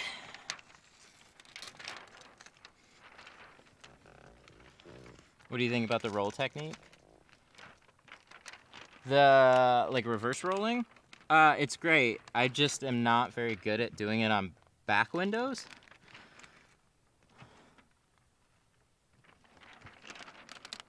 But I do it all the time on windshields. So a big reason I don't do it on back windows is, like, that hump that we have at the bottom there. That's kind of tough for me to reverse roll into. But people that have learned how to do that much earlier on are better than doing it better than me. I learned how to install back windows like this. So they're shorter width-wise than a windshield is, so they're still easier for me to do this way. But if you're new and trying to figure out which way works best, play around with both. When you're done with the clay bar, do you put it back in the container or do you leave it in water? I actually just kind of leave it sitting out. They don't dry out from just sitting out, which is really nice. And leaving it in water all the time will kind of turn it into gum. So, like, I would leave it in water, like warm water, on a cold day. For the most part, I'll just set it on something that it's not going to stick to. So, like, in a little container on a piece of tint or something. And then when I need to use it, I'll run it under warm water and kind of like massage all the crap out of it, and then set it up for the job that's gonna get done. I don't always do a good job of doing that, but like today, that's what we ended up doing.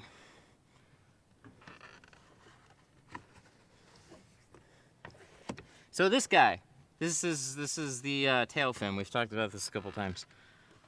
This is what this tool is really good for. It smushes in between that third brake light. What kind of clay bar? So these ones are called Glacade clay bars.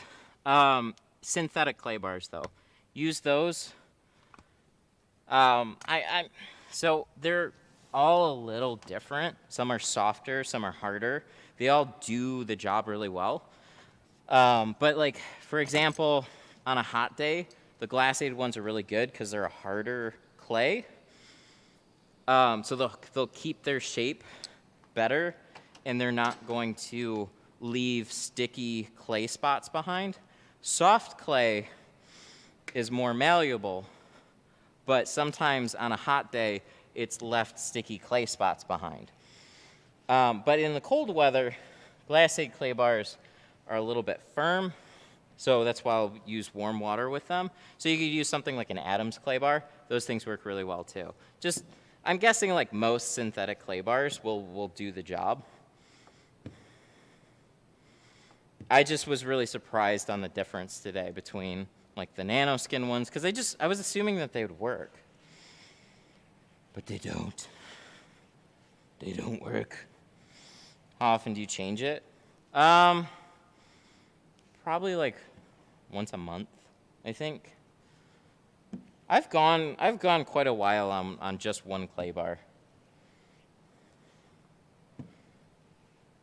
You could, in theory, just keep on using it. It just, the longer you use it, the scuzzier it starts to look. It's not that it's not doing its job. It's just like, you know, a white towel on day one will look very nice. And then you grind it through some dirt, right? And it's got all these dark spots on it. Then you throw it through the wash, it looks a little better, but it's still got some of those spots. It's not that the towel is bad anymore. It's just that it's been a little bit used. So you can keep on using that towel. Clay bars, similar type of thing. You can keep on using it. It's just the longer you use it, the scuzzier it's going to look. But it's white, so you know it's doing something.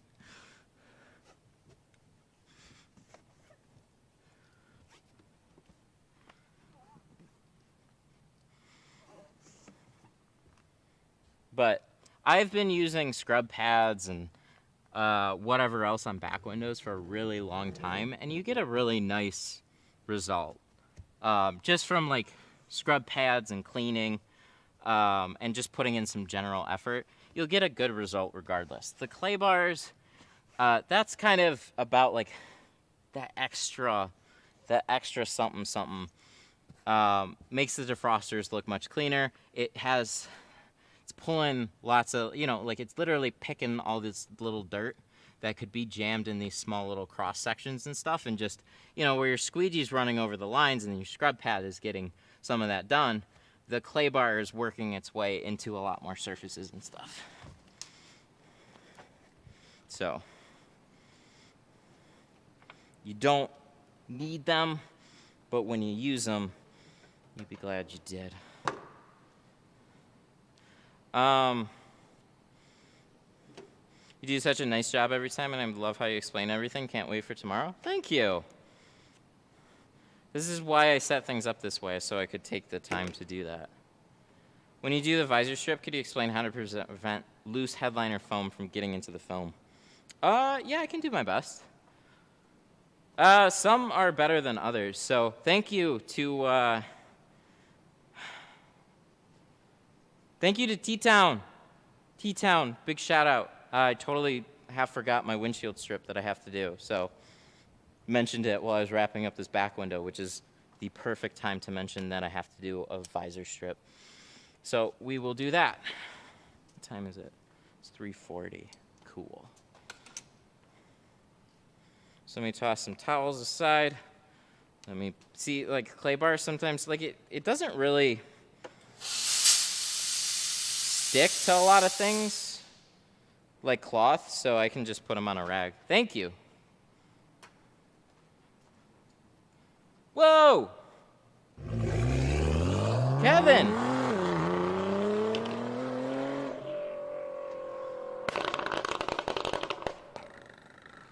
Kevin Gary Bay super chatted $19.99. I love your live streams. Makes me more excited about installs. Kevin, thank you so much for the 20. I love your live streams. Makes me more excited about the installs. Dude, that's awesome to hear. Thank you so much. That was a big super chat. Thank you, sir. Yeah, I'm really happy with the way these have gone. Being able to actually create like just a hangout centered around what we do, man, it's just something else. And then there's all sorts of like, I'm watching you to be ready when I change my car's back window tint. Thanks, greetings from Mexico. That's so cool. Like there's just people from all over watching with either just a general enthusiasm for like good work getting done or interested in cars or just like trying to learn it for themselves. This is fun. It's 12:41 here. It's 9:41 in the morning. Got people from all over the place. All right. So windshield strips. There isn't. Oh, I gotta use a big roll. Dang it. Well, I gotta use a 24-inch roll, unfortunately. I just realized that I can't split. So the smarter way to do this is to get, if you're getting 5% for windshield strips, you can get that roll split in half, so you have like 12 and 12 or 10 and 10. And that way you don't have to sacrifice a bunch of film when you go to do a strip. So on this one, I haven't done that in a little while now. So I have a 24-inch roll. This center only comes down so far, so we're probably going to put the strip a little bit below that. So I need to drop it down a little farther. Geo doesn't sell 10 or 12, but I would expect that they'll cut it if you ask them, though. I've actually never tried to ask them. But if you order a 5%, you could definitely try. I'd ask them, just be like, hey, can you take that 24 and split it in half? And then you'll have 12 and 12. I don't see why they wouldn't. If they don't, shame on them. I've been doing it for over 10 years. I just like to listen and pick up this and that. Very cool. Thank you for being part of the community. I miss these instructional videos. Like the live streams? Or when I used to do actual tinting tutorial videos.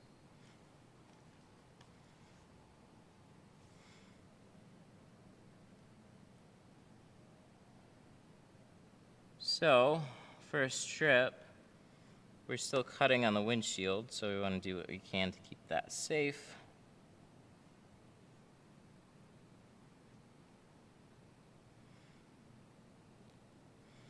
Windshield strips are totally up to whoever's getting the strip. So you could have one that goes halfway down your windshield, which in my opinion is not a strip anymore. But in for some people, that's what a strip is. And what we're gonna do is we're gonna just eyeball it. He left it up to me. How dark? We're gonna do a 5% strip. Windshield strips and anything lighter isn't as helpful, so I always suggest doing 5. Because like they look good, but they're mostly like that functional piece of tint to help keep the glare out at certain points of time during the day. So in 20%, when it's like, it's just that light's coming in, it's driving you crazy, 20%, it's not gonna do a lot. It is gonna definitely cut some glare out, But you kind of want to stop squinting altogether, so that's where 5 is my best suggestion. No, it's going to curve with the windshield. This is like the worst part about windshield strips that I don't like. I never really learned, like, on some windshields, actually this one might work, where you could follow, it looks like this line, and then it would be close. But sometimes this curve to down here is going to be extra bowed. It's just kind of how it works sometimes. So I just always use the factory edge of the tint. So we're going to grab, do we got to roll over here? I think we got to roll over here, but I'll double check. And let's trip on that. 35. No. Oh, what's this one? 20. All right, we got to look in the dungeon here. Ah, this one. Yes. Aha! Nice and full. Just pick this up before we chip on it.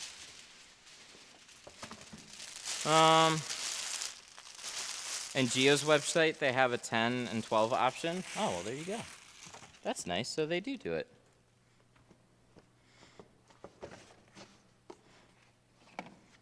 I figured they would. But whenever I order 5, I keep forgetting about that, and then I have it here, and I'm like, oh, dang. So we're just going to do, we're going to keep the extra around, and then eventually we're just going to throw it out.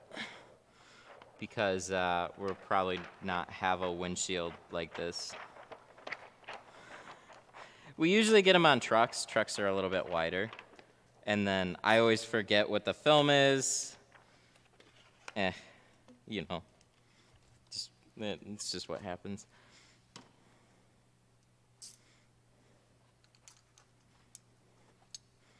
So let's put this back. Oh. What? Oh. Whoa! Oh, that's fun. There's a little Mercedes touch there. Look at how long this is. No wonder I can't pull out the headrest from some of these things. Look at how far down that goes. We'll put that back in a minute.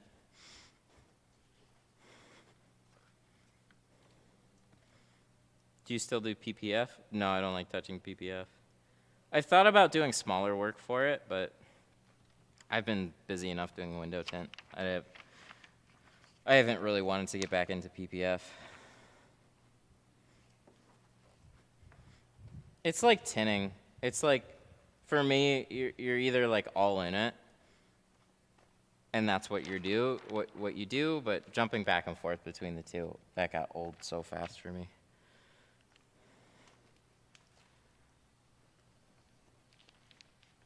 Okay, so let's see. We're going to put this right about here, and we're going to jump in. We're going to see what that looks like. So we're going to do a nice functional strip. I actually learned from your old videos. Whoa, that's super cool. I was never even a PPF pro. But I don't know. I had some training, and I did probably about 20 to like 30 different full front ends. Maybe more than that, but there's a time when I had to do it.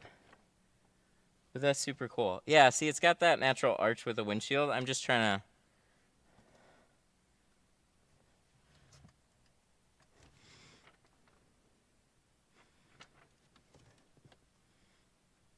something like that. I think that's looking pretty good. Yeah, I think we're going to leave it there. Something that's like a little higher up. Well, not, you know what I mean? Like it's not like this, it's not a super low strip. This one, pretty functional, covers enough.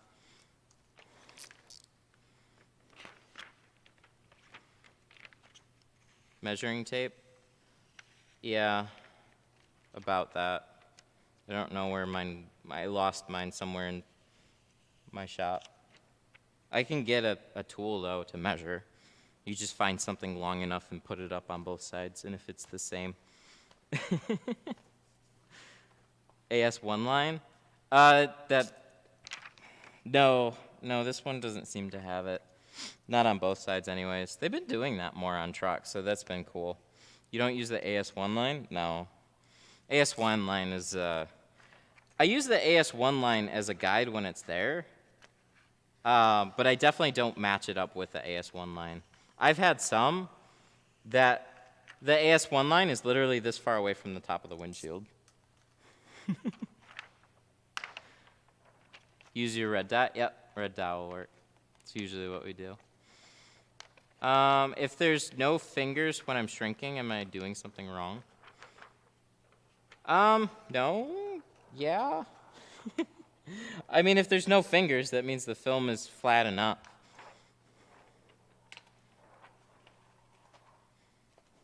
Below the AS1 line fails inspection in PA? Yeah, but you're not allowed to have tint in PA. So anything fails inspection in PA.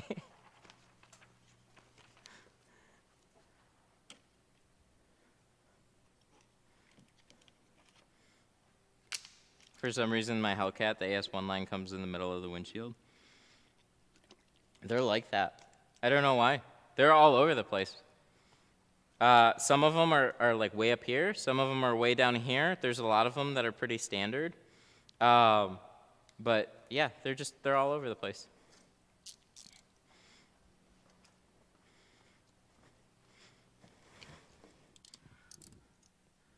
We need more blade. I think I've got a panel stick here. Where is it? There it is.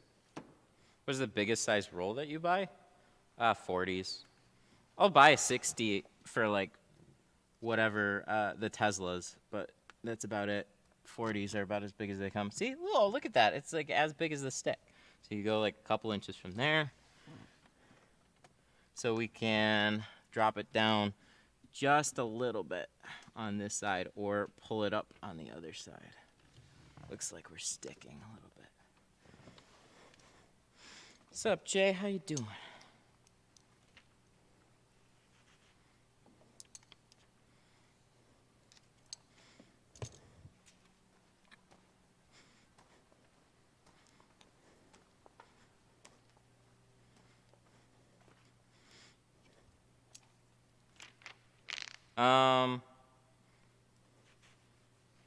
Yeah, state laws vary a lot from state to state.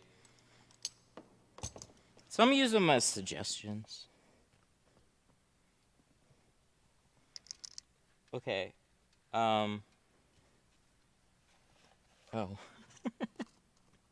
I was like, wait, where did I put it though? I know I had it. So right about there and right about there. Yep, that looks like that'll do it.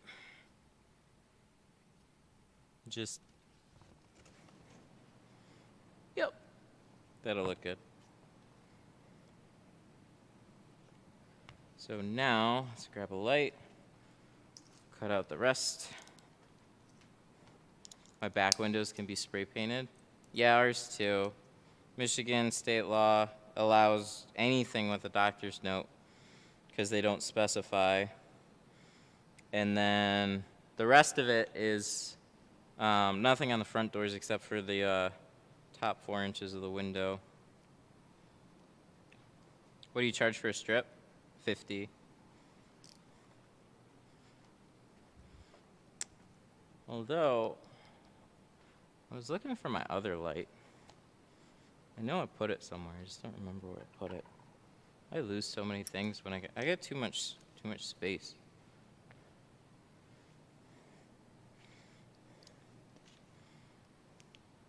This one, I don't even know if this is bright enough anymore. This thing is a dog. This thing uses AAAs.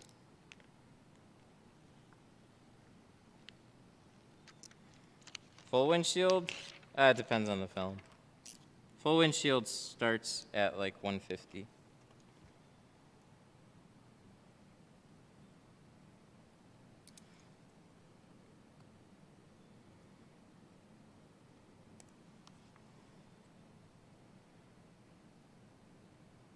Does anybody remember where I put my other light?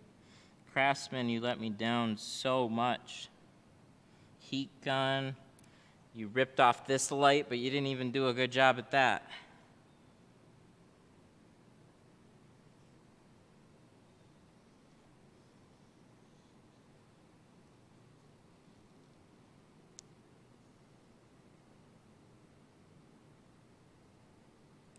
There we go. That's pretty good. All right, we'll suffer through it. I see these guys charging 25. They're crazy. You're using just as much as 2 windows. Yeah.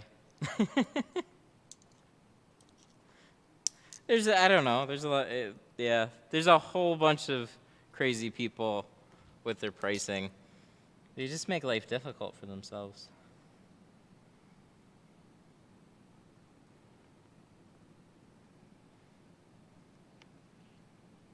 Yeah, these lights, they take AAAs, and they don't just die, they get dimmer and dimmer as they go. So I'm like, okay, where's my other where's my other light? I could use that a lot right now.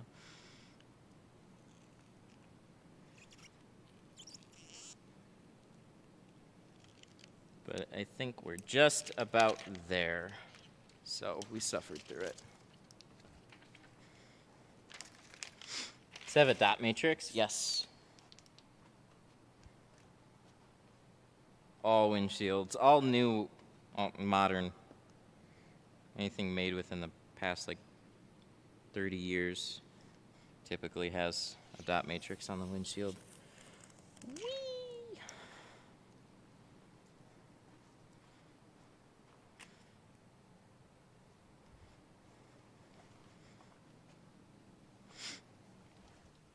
Okie dokie. So we'll take your sticker. And we'll put that there. Right. Oh, I gotta take this camera off too. So we'll just unplug this for now. And oh, there we go. Okay, cool. Should just pop off there. Neat.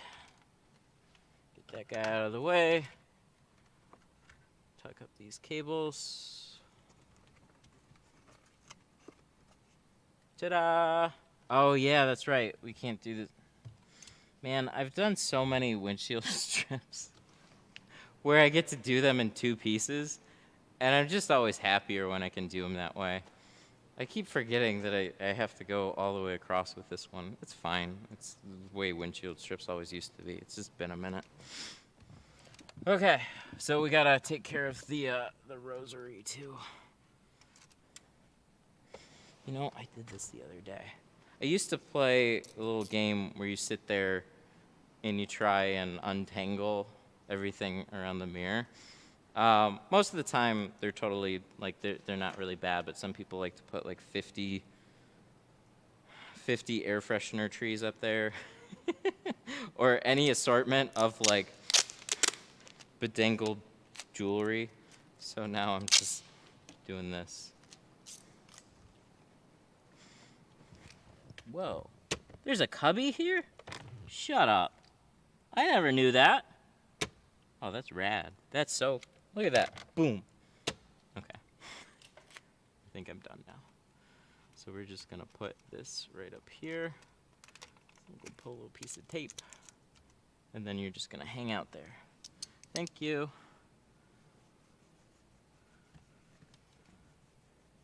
So we're going to wet this guy down.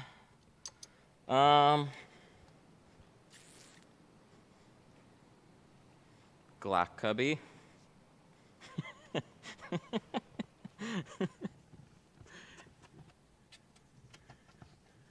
Makes sense.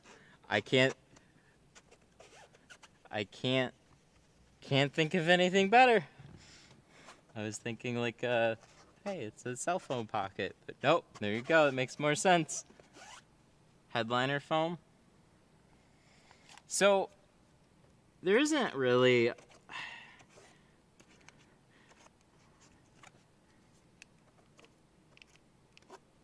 like headliner foam's just about being gentle with a headliner. There isn't there isn't going to be a lot that you can do other than literally put some tape up there. And just being really, really gentle around that area. So I know what you're talking about with like older vehicles, they're just kind of falling apart. Something like this isn't going to be any type of a concern because it's a much nicer headliner. You're getting right up to the top here. But you have like that little dot matrix border. So as long as you just, you know, you're gentle up here, then you're all good. But if it's, some of those older headliners are pretty disgusting. The headliner itself, like the fabric is falling down. They're just basically disintegrating. The more water you spray, the worse it is. You could put like a light, like just some tape up there, and then it'll keep all that crap up there, and you won't have to worry about it. I would use like the sheathing tape that we use instead of a painter's tape, but it's really just about being careful, not doing too much to flick apart the headliner. The worst are ones with uneven glue from replaced windshields.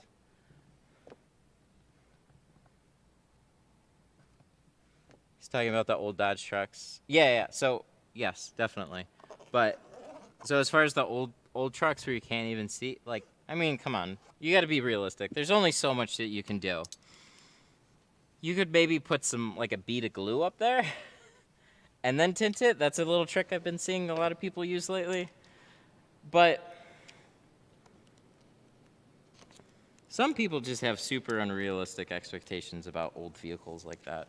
It's like realistically, how much time and energy are we going to spend to try and make sure like an old beat up falling apart truck has a pristine tint job on it? Like either they paid enough for it or you need to be realistic about what's getting done with the time that you have to do it. You're not charging like $150 to give a perfect tint job with a visor strip on it. That's just not happening.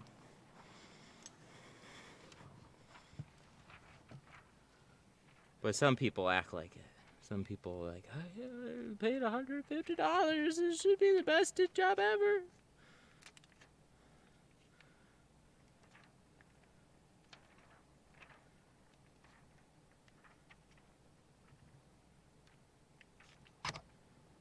Okay.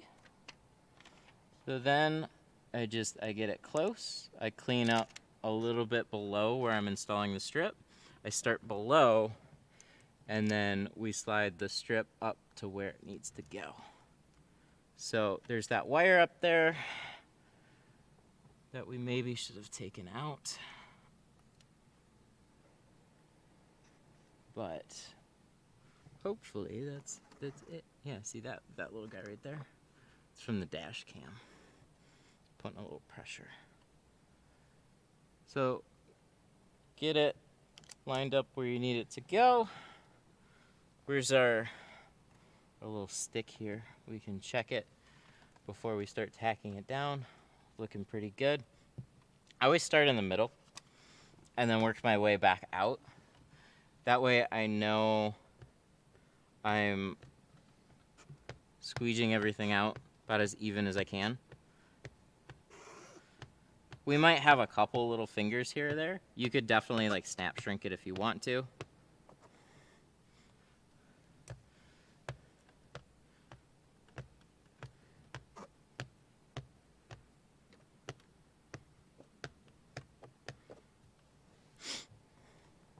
And then take care of the little extra ones. And then if we need a heat gun, we need a heat gun.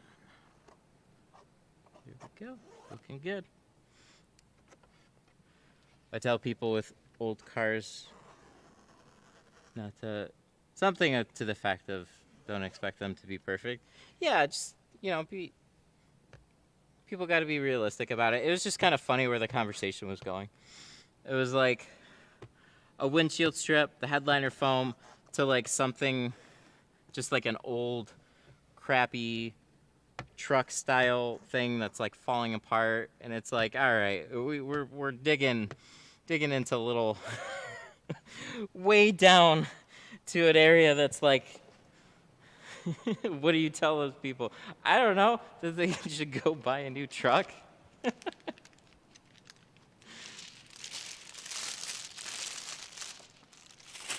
Or be happy with what you can do. This Mercedes is going to, with the same amount of effort, this one's going to look nicer than that truck is going to look with the same amount of effort. That's just how it is. There's less obstacles, less we have to do, and it's just all around easier to make something like this look better than something like that. So that's where you got to make it worth your time.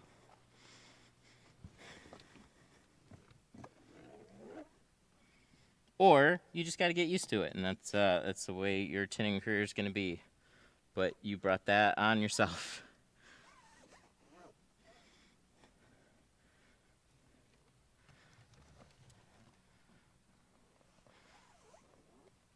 Hello, I've learned a lot from your channel. I actually found it last week. Well, welcome. Glad to hear it.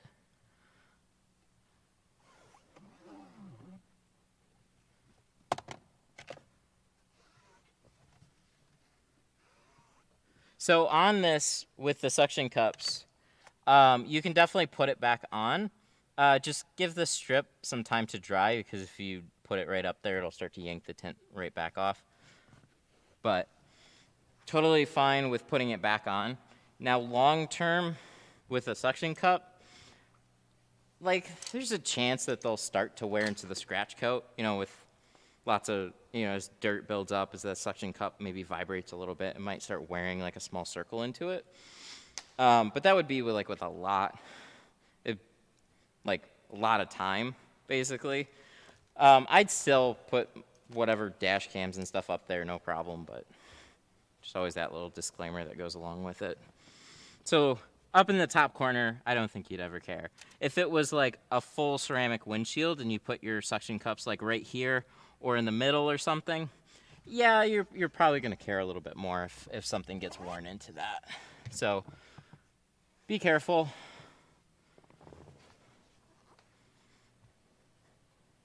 Keep that in mind. But, they're smooth, they're like glass, everything will stick to it. You should do another tool update like you did for Tint Depot last year. Yeah, that'd be a cool video to make, especially since we set all this up. But as you might have noticed, I'm not really using it as much, and that's because I put all these squeegees in here, and I like to keep them on display. But then I realized that's not functional, so I'm going to have to reorganize it. You ever have a car with windows covered in bird droppings? Oh, yeah, for sure. I think there was a little one up there. I mean, the real gnarly ones aren't super fun.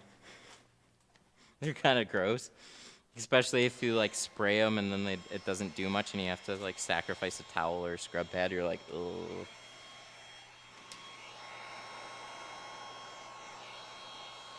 But that's all easy stuff to take care of. Gross, but easy to take care of.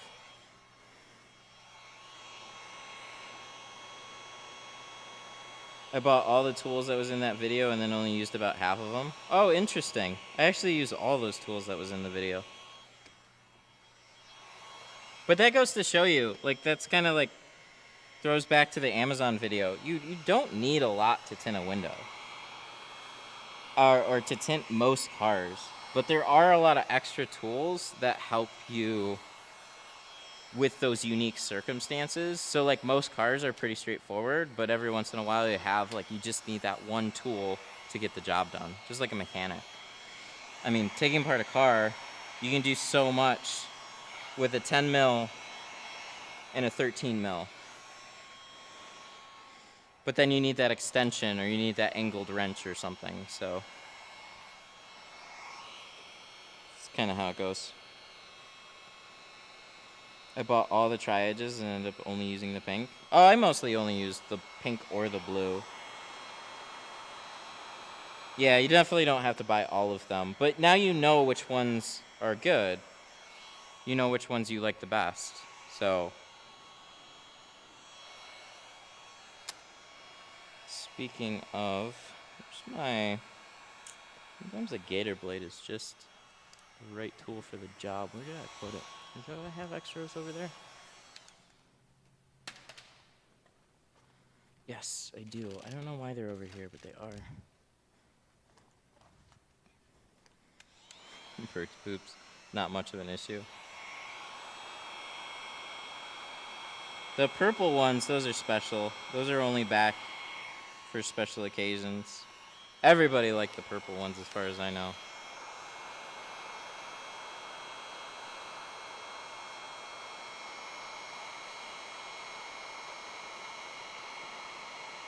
Wow. Come on. We're going backwards on this one real quick. I don't know why.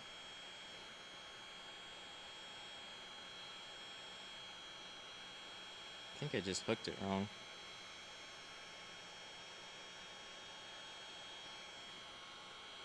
No, I bought that on Amazon.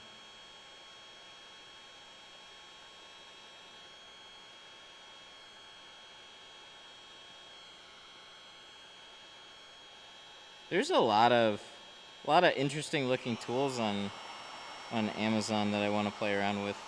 So when I made that video, I found quite a few. I don't know what got there, but something got there. It looked like it was like a small hair that we could have just finessed out of it, but it's looks to be more than that. That makes me sad. So like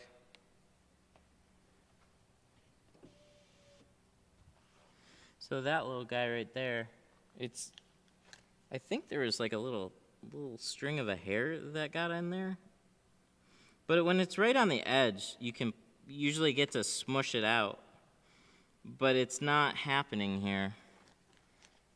I think I hooked it wrong too. So now that customer's gonna go there and see why you're working so hard there. Yeah, that's part of the reason live is not always the best if you're trying to hide that one spot, but yeah, we're gonna peel this, we're gonna redo it.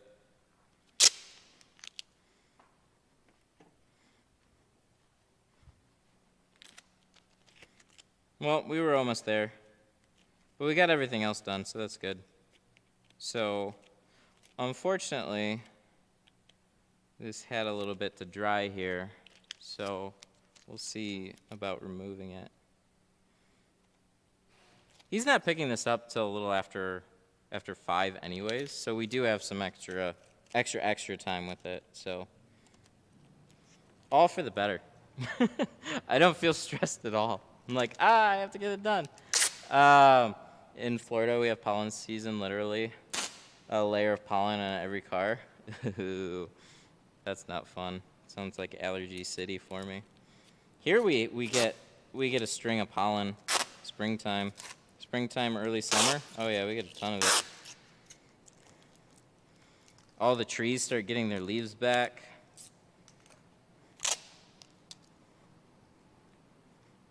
I love seeing you make mistakes. It gives me hope. I don't like making mistakes, but I understand. Okay. So, we did so much to keep that window clean, and we did a really nice job, but we still had something on the edge. It happens. Welcome to the world of tinting. Sometimes, no matter what you do everything right, cross your fingers, and then you got something there. Why is it there? I don't know. But how are we going to take care of it? Well, the slight good news about carbon is that it feels a little bit better. So removal shouldn't take that long. Plus, it's not super old. But even if this was like Pro Classic or Pro Nano, it would still leave glue behind. So this still can leave glue behind, but generally it scrapes off a little bit easier. So we'll see how stuck this is right now. It's definitely more stuck where we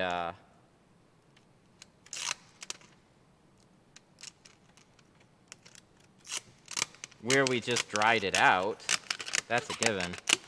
But like the edges are gonna stay a little wet. And then just kind of take it a little slow. The center mostly is very dry. See right there, we left some. And then it always helps to warm it up just a little bit.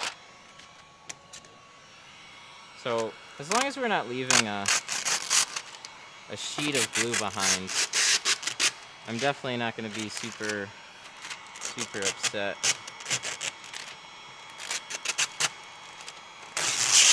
Yay! So we just have a little bit up there. That's nice. That wasn't so bad.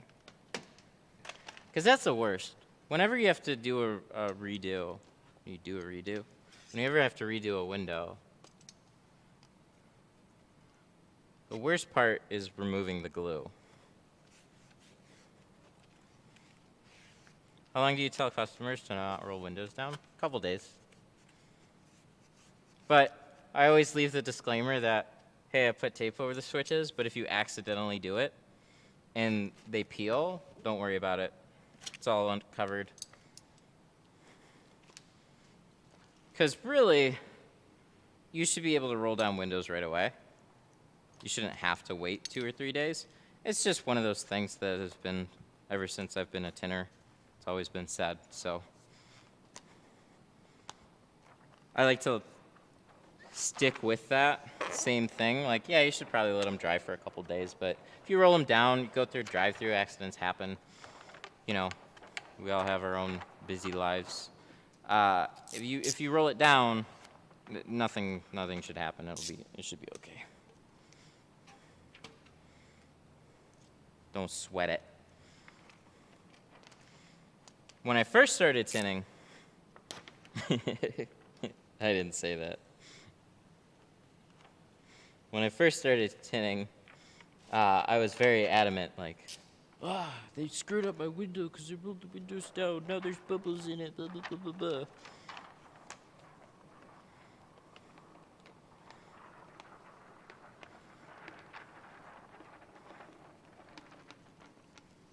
You're still live? Yeah, unfortunately. We made a mistake. You should show a customer reaction.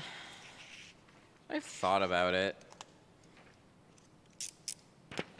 What if they have a bad reaction? What if they go, ew, that's bad? Or what if he went up to this window and was like, what's that?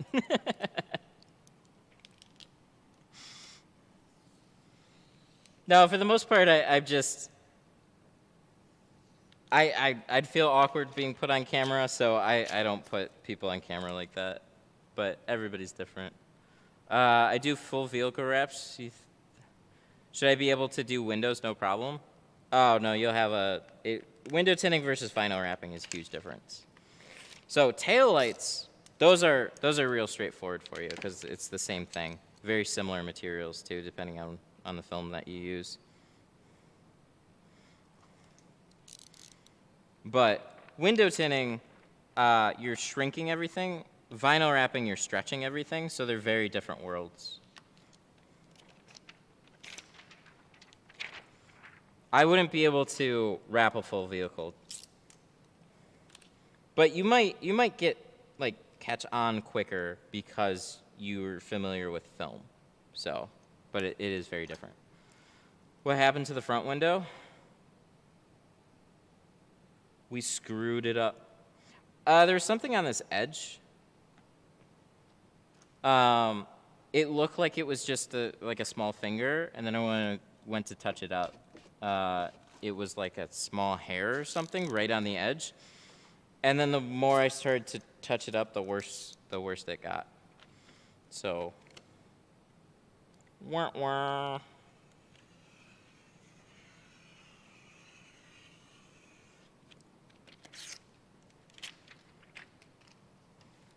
So we're gonna fix it. What's the worst customer handoff you've had? What do you mean?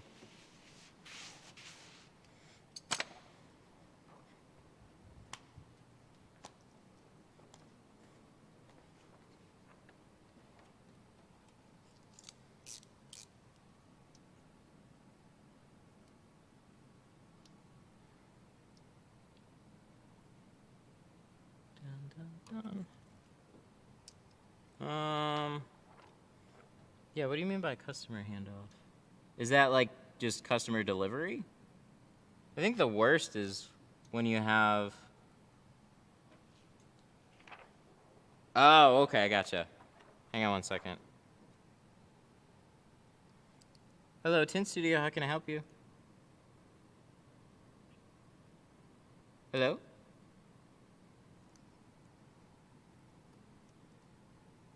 Oh, well that hung up pretty fast.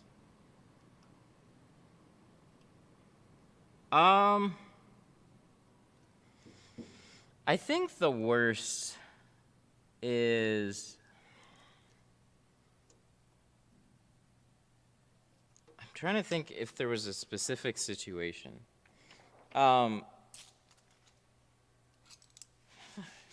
comes to mind right now, but like the worst types of thing, or the worst things that happen are if there's just a couple of problems with the windows that you know are problems. Hello, Tint Studio, how can I help you? Hi, how you doing? Good, how are you?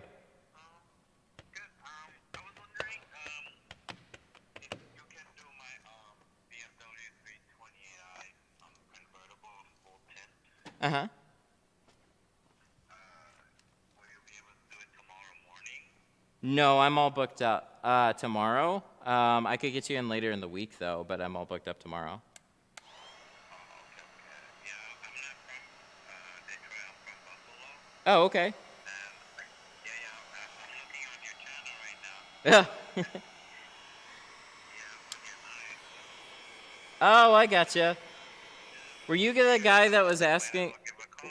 Were you the guy that was asking about removal and retent? No.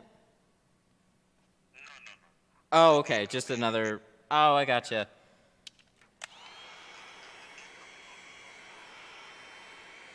Oh, okay. Yeah, I'm sorry. I wish we could do it. Usually we book up a little bit more in advance than that, so I don't have any openings tomorrow morning that I could get you in.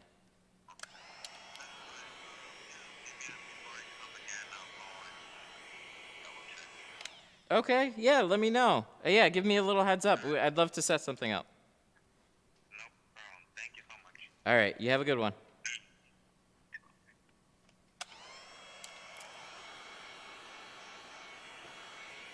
Aw, that would have been cool. Somebody watching the channel from out of state. He needs to be done now.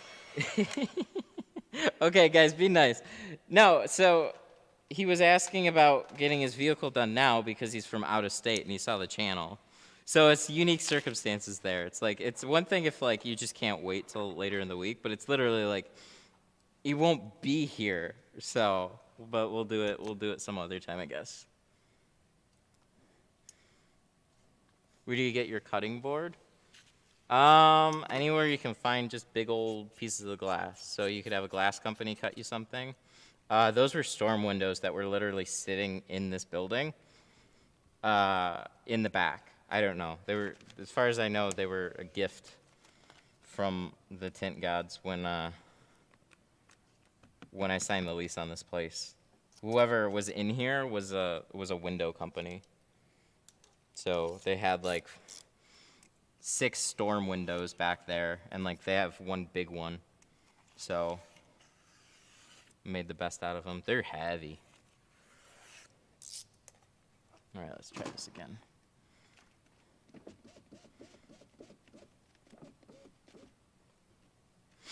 How far out? Right now it's not that bad. Like I said, I could get them in later in the week. We were coming into this week with not much to go off of, believe it or not. We're hitting these slowdowns right now that I'm not not unused to seeing, but it's like it's hard to guesstimate. So I'm like, oh God, we're dead again. And then next thing I know, we have like 3 or 4 people call that are all booking, and then the rest of my week is looking pretty good. Or, you know, the end of last week into this week, it's like you get people calling first thing, and then that's really cool to see. But there's definitely some rocky roads coming up, so.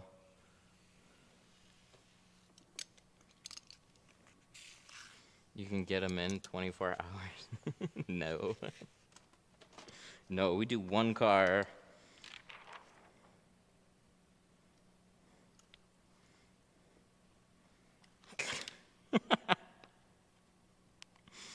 I was thinking of booking next year because of how.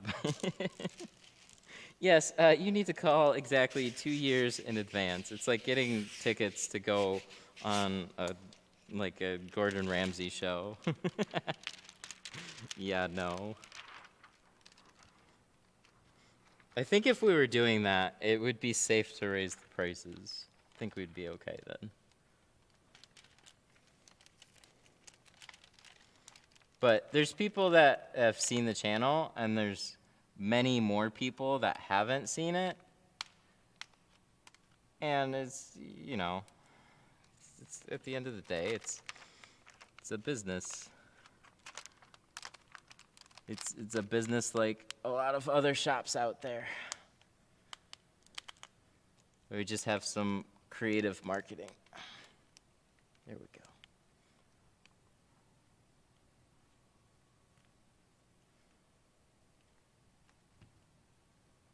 There we go. I think we're good. Did we go far enough over? Looks like it. Sweet! Maybe that's why we had problems the first time. Whoa!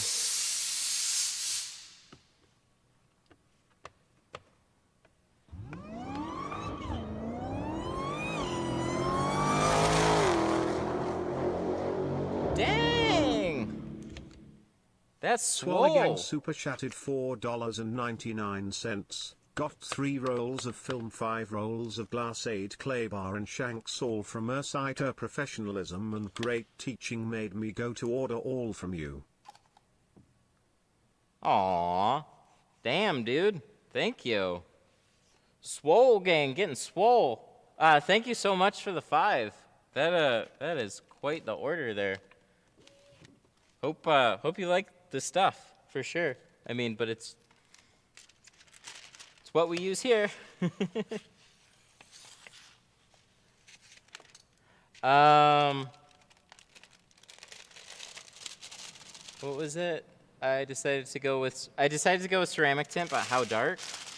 It's totally up to you. Whatever shade that you go with a lighter interior is gonna look a little bit lighter, obviously. But like a shade lighter. So like the 20 kind of looks more like 35, and the limo, it doesn't quite look 20, but like it definitely looks a little bit step up from that. I still like 20 all the way around though. 20 is like one of my go-to shades. If you're doing the windshield, 20 with like 50 on the windshield, I think is a pretty sick combo. But if you're going to like a dark look or a lighter look, that's totally up to you. It's all subjective. Everything will look good on your car. Just depends on what type of a look. 20 is my most popular. That's what we're doing on this. Or at least it's easily what I've installed the most of. Factory, it's that middle of the road. Good privacy, good functionality.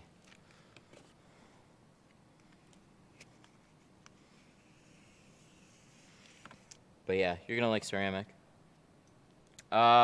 You sell film? I do.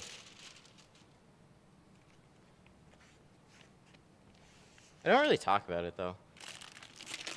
It's kind of just an extra thing that I could put on the site that helps everything.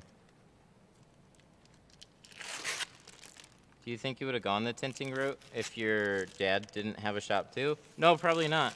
I'd probably be more on the tech side of things. I honestly don't know where I'd be. I really like messing around with anything technology based, but I don't really know exactly what I would do. So the reason why I have the channel is like because I like messing around with that type of stuff, and the reason why I still tint is really because I like messing around with that type of stuff too. And it happens to make a good amount of money. So it's just this really cool relationship that both fields have. Like there wasn't many people doing much on the video or the media side of window tinting, and I was just like, I had fun with it, so I just took it and ran. Do you get a lot of orders for pre-cuts? No, I took them off. I think they used to do better, but I just removed it entirely. It just got to be too annoying. Now this is better. This is looking better. I mean, it was looking good before, but I thought it was just like a little side finger that we had to touch up, but I didn't take care of it soon enough, so.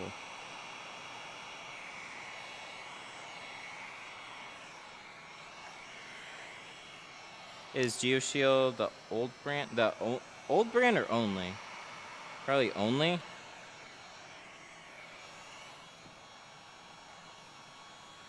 Yeah, it looks much better now. Cool. Well, we fixed that. Yeah, so Geo has been this ever evolving. Like I've been working with those guys for a little while. So they were like one of the first companies to reach out and like, hey, we'd love to work with you on a video. We don't know what to do, but if you have any ideas, I mean, we'd love to. We're definitely interested. We're having some. We're looking at different ways to market. We like your channel. We like what you're about. I mean, let us know if there's something you can do. And then from there, I was looking into bringing on. You know, we were at the glass shop. We were installing Avery, and I was looking to bring some different films on. So they had recently announced that they basically fixed the carbon haze problem, and I was like, ooh. I like the sound of that. So I had already worked with them, and things kind of just went from there. And then I never intended on putting them on my own site, but we've been using them for a time. They like what I'm doing, and then they just like, yeah, any creative ways we can work together, we appreciate it. So they've been really good people. And seeing the reaction from everybody in the group on like their customer service, it's just like, man, they're such a good business. Oh, what tape? This is just sheathing tape from Lowe's. This is literally the Lowe's brand sheathing tape. This stuff works really well. It's not painter's tape. Painter's tape sucks. How much does that tint job cost, and what would it cost without the windshield? So we only did a strip on the windshield, but all the sides and the back, that was $320. The strip is an additional $50. So this was in the carbon, the C2 carbon. Yeah, man.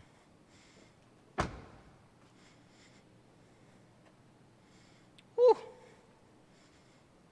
Look at that. She's done. It's all good. Unless I find something else that I have to redo a window for, but it doesn't look like it.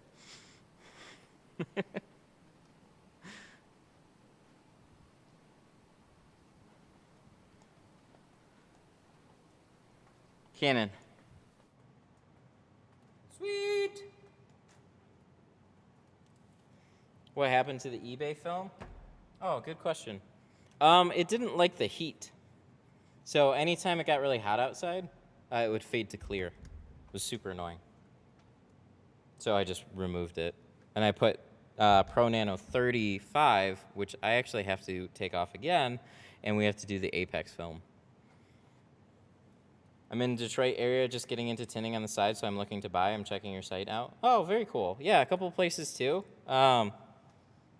Depend. So if you're just starting out, you don't necessarily need to spring for like a much more premium film. Although if you have like if you're getting jobs done, then definitely go for it. But if you're wanting to save some money on some film, Tint Depot. Tint Depot is a good place to find some less expensive films that still have really good quality. So I always suggest saving some money in the beginning on film. Adam! Vroom vroom. Adam Repike super chatted $2. There it is. Very clean, I'm always impressed. Aw, thank you. Thank you for the 2. Very clean, I'm always impressed. I appreciate that. I do my best. I'm always like, is this good enough? Is this good enough? Okay, cool. It is today. Why do you have 2 different ceramics, Pro Nano versus Apex? Apex is the more premium ceramic. So ceramic comes in all different grades. So the cheaper you go, the hazier it's going to be. And the Pro Nano has been my ceramic, my go-to. The Apex is just a brand new film. So that is going to be like a 95% IR, and below that is what is it? Pro Nano now. So Pro Nano ceramic has about a 75% IR. So Apex is really just like if you want the best possible that you can get, that's what that's for. So carbon, sorry, it's a little distracted. Carbon 50%, Pro Nano 75. Then they have the Pro Nano 70, which is actually like an 85. And then they have Apex, which is 95. So it's more heat rejection.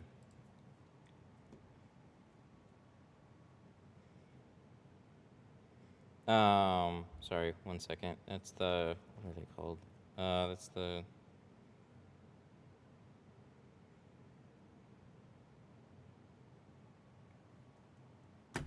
okay. Looks amazing. Thank you. Oh yeah. It's your car. Turned out really nice. I think you'll be happy with it. We're gonna shout out some super chats here. Everything went really well on this, except that one door, minor problem, but we got it fixed. That's what's important there. Do you ever remove door panels for tint jobs? No. Sometimes, very rarely. It's just I learned how to do it without removing a bunch of stuff, and I'm really happy for that. But there's just a few different styles, so that's definitely one of them. Okay, so let me shout out all the super chats. There's a whole bunch of them today. Guys, thank you. Adam, Swolgang, Kevin, T-Jet, TD Evo, I play video games. I play video games. I play video games. The 7, Daniel, Adam, Daniel Reyna, Adam, Sean, Daniel. It wouldn't be a live stream without shouting his name out at least 5 times. Devin, Mental. Thank you guys so much for all the support. I always appreciate it. Hope you guys had fun on this stream. This was a cool one. Whenever stream goes like this, like I never felt rushed. Everything went pretty straightforward. We did have little hiccup with that door, but hey, that's what I'm trying to do with these. I'm just nice, easy going. Put out good work here, have some fun. And I appreciate y'all for hanging out. So we will be back. Looks like tomorrow. We got a Malibu coming in. Somebody is very excited to see their car being streamed, so I'm going to make sure we bring that to the channel. So nice shop. I like that clean stack of tires. You would like that, Nick. You would like that. I stacked them back up. I mostly got all the things to point in the same area. Those little details there. I gotta clean that area. But yeah, we sold the Honda, so that's out of my life now. But yeah, we'll be back tomorrow with another stream. Thank you guys for hanging out. Thank you for the supers. And have a super day. How do you find role pricing on my site? You have to make a login. It says login or sign up. So just make a login account. It's really easy. Alrighty, guys. I will see you. Bye-bye.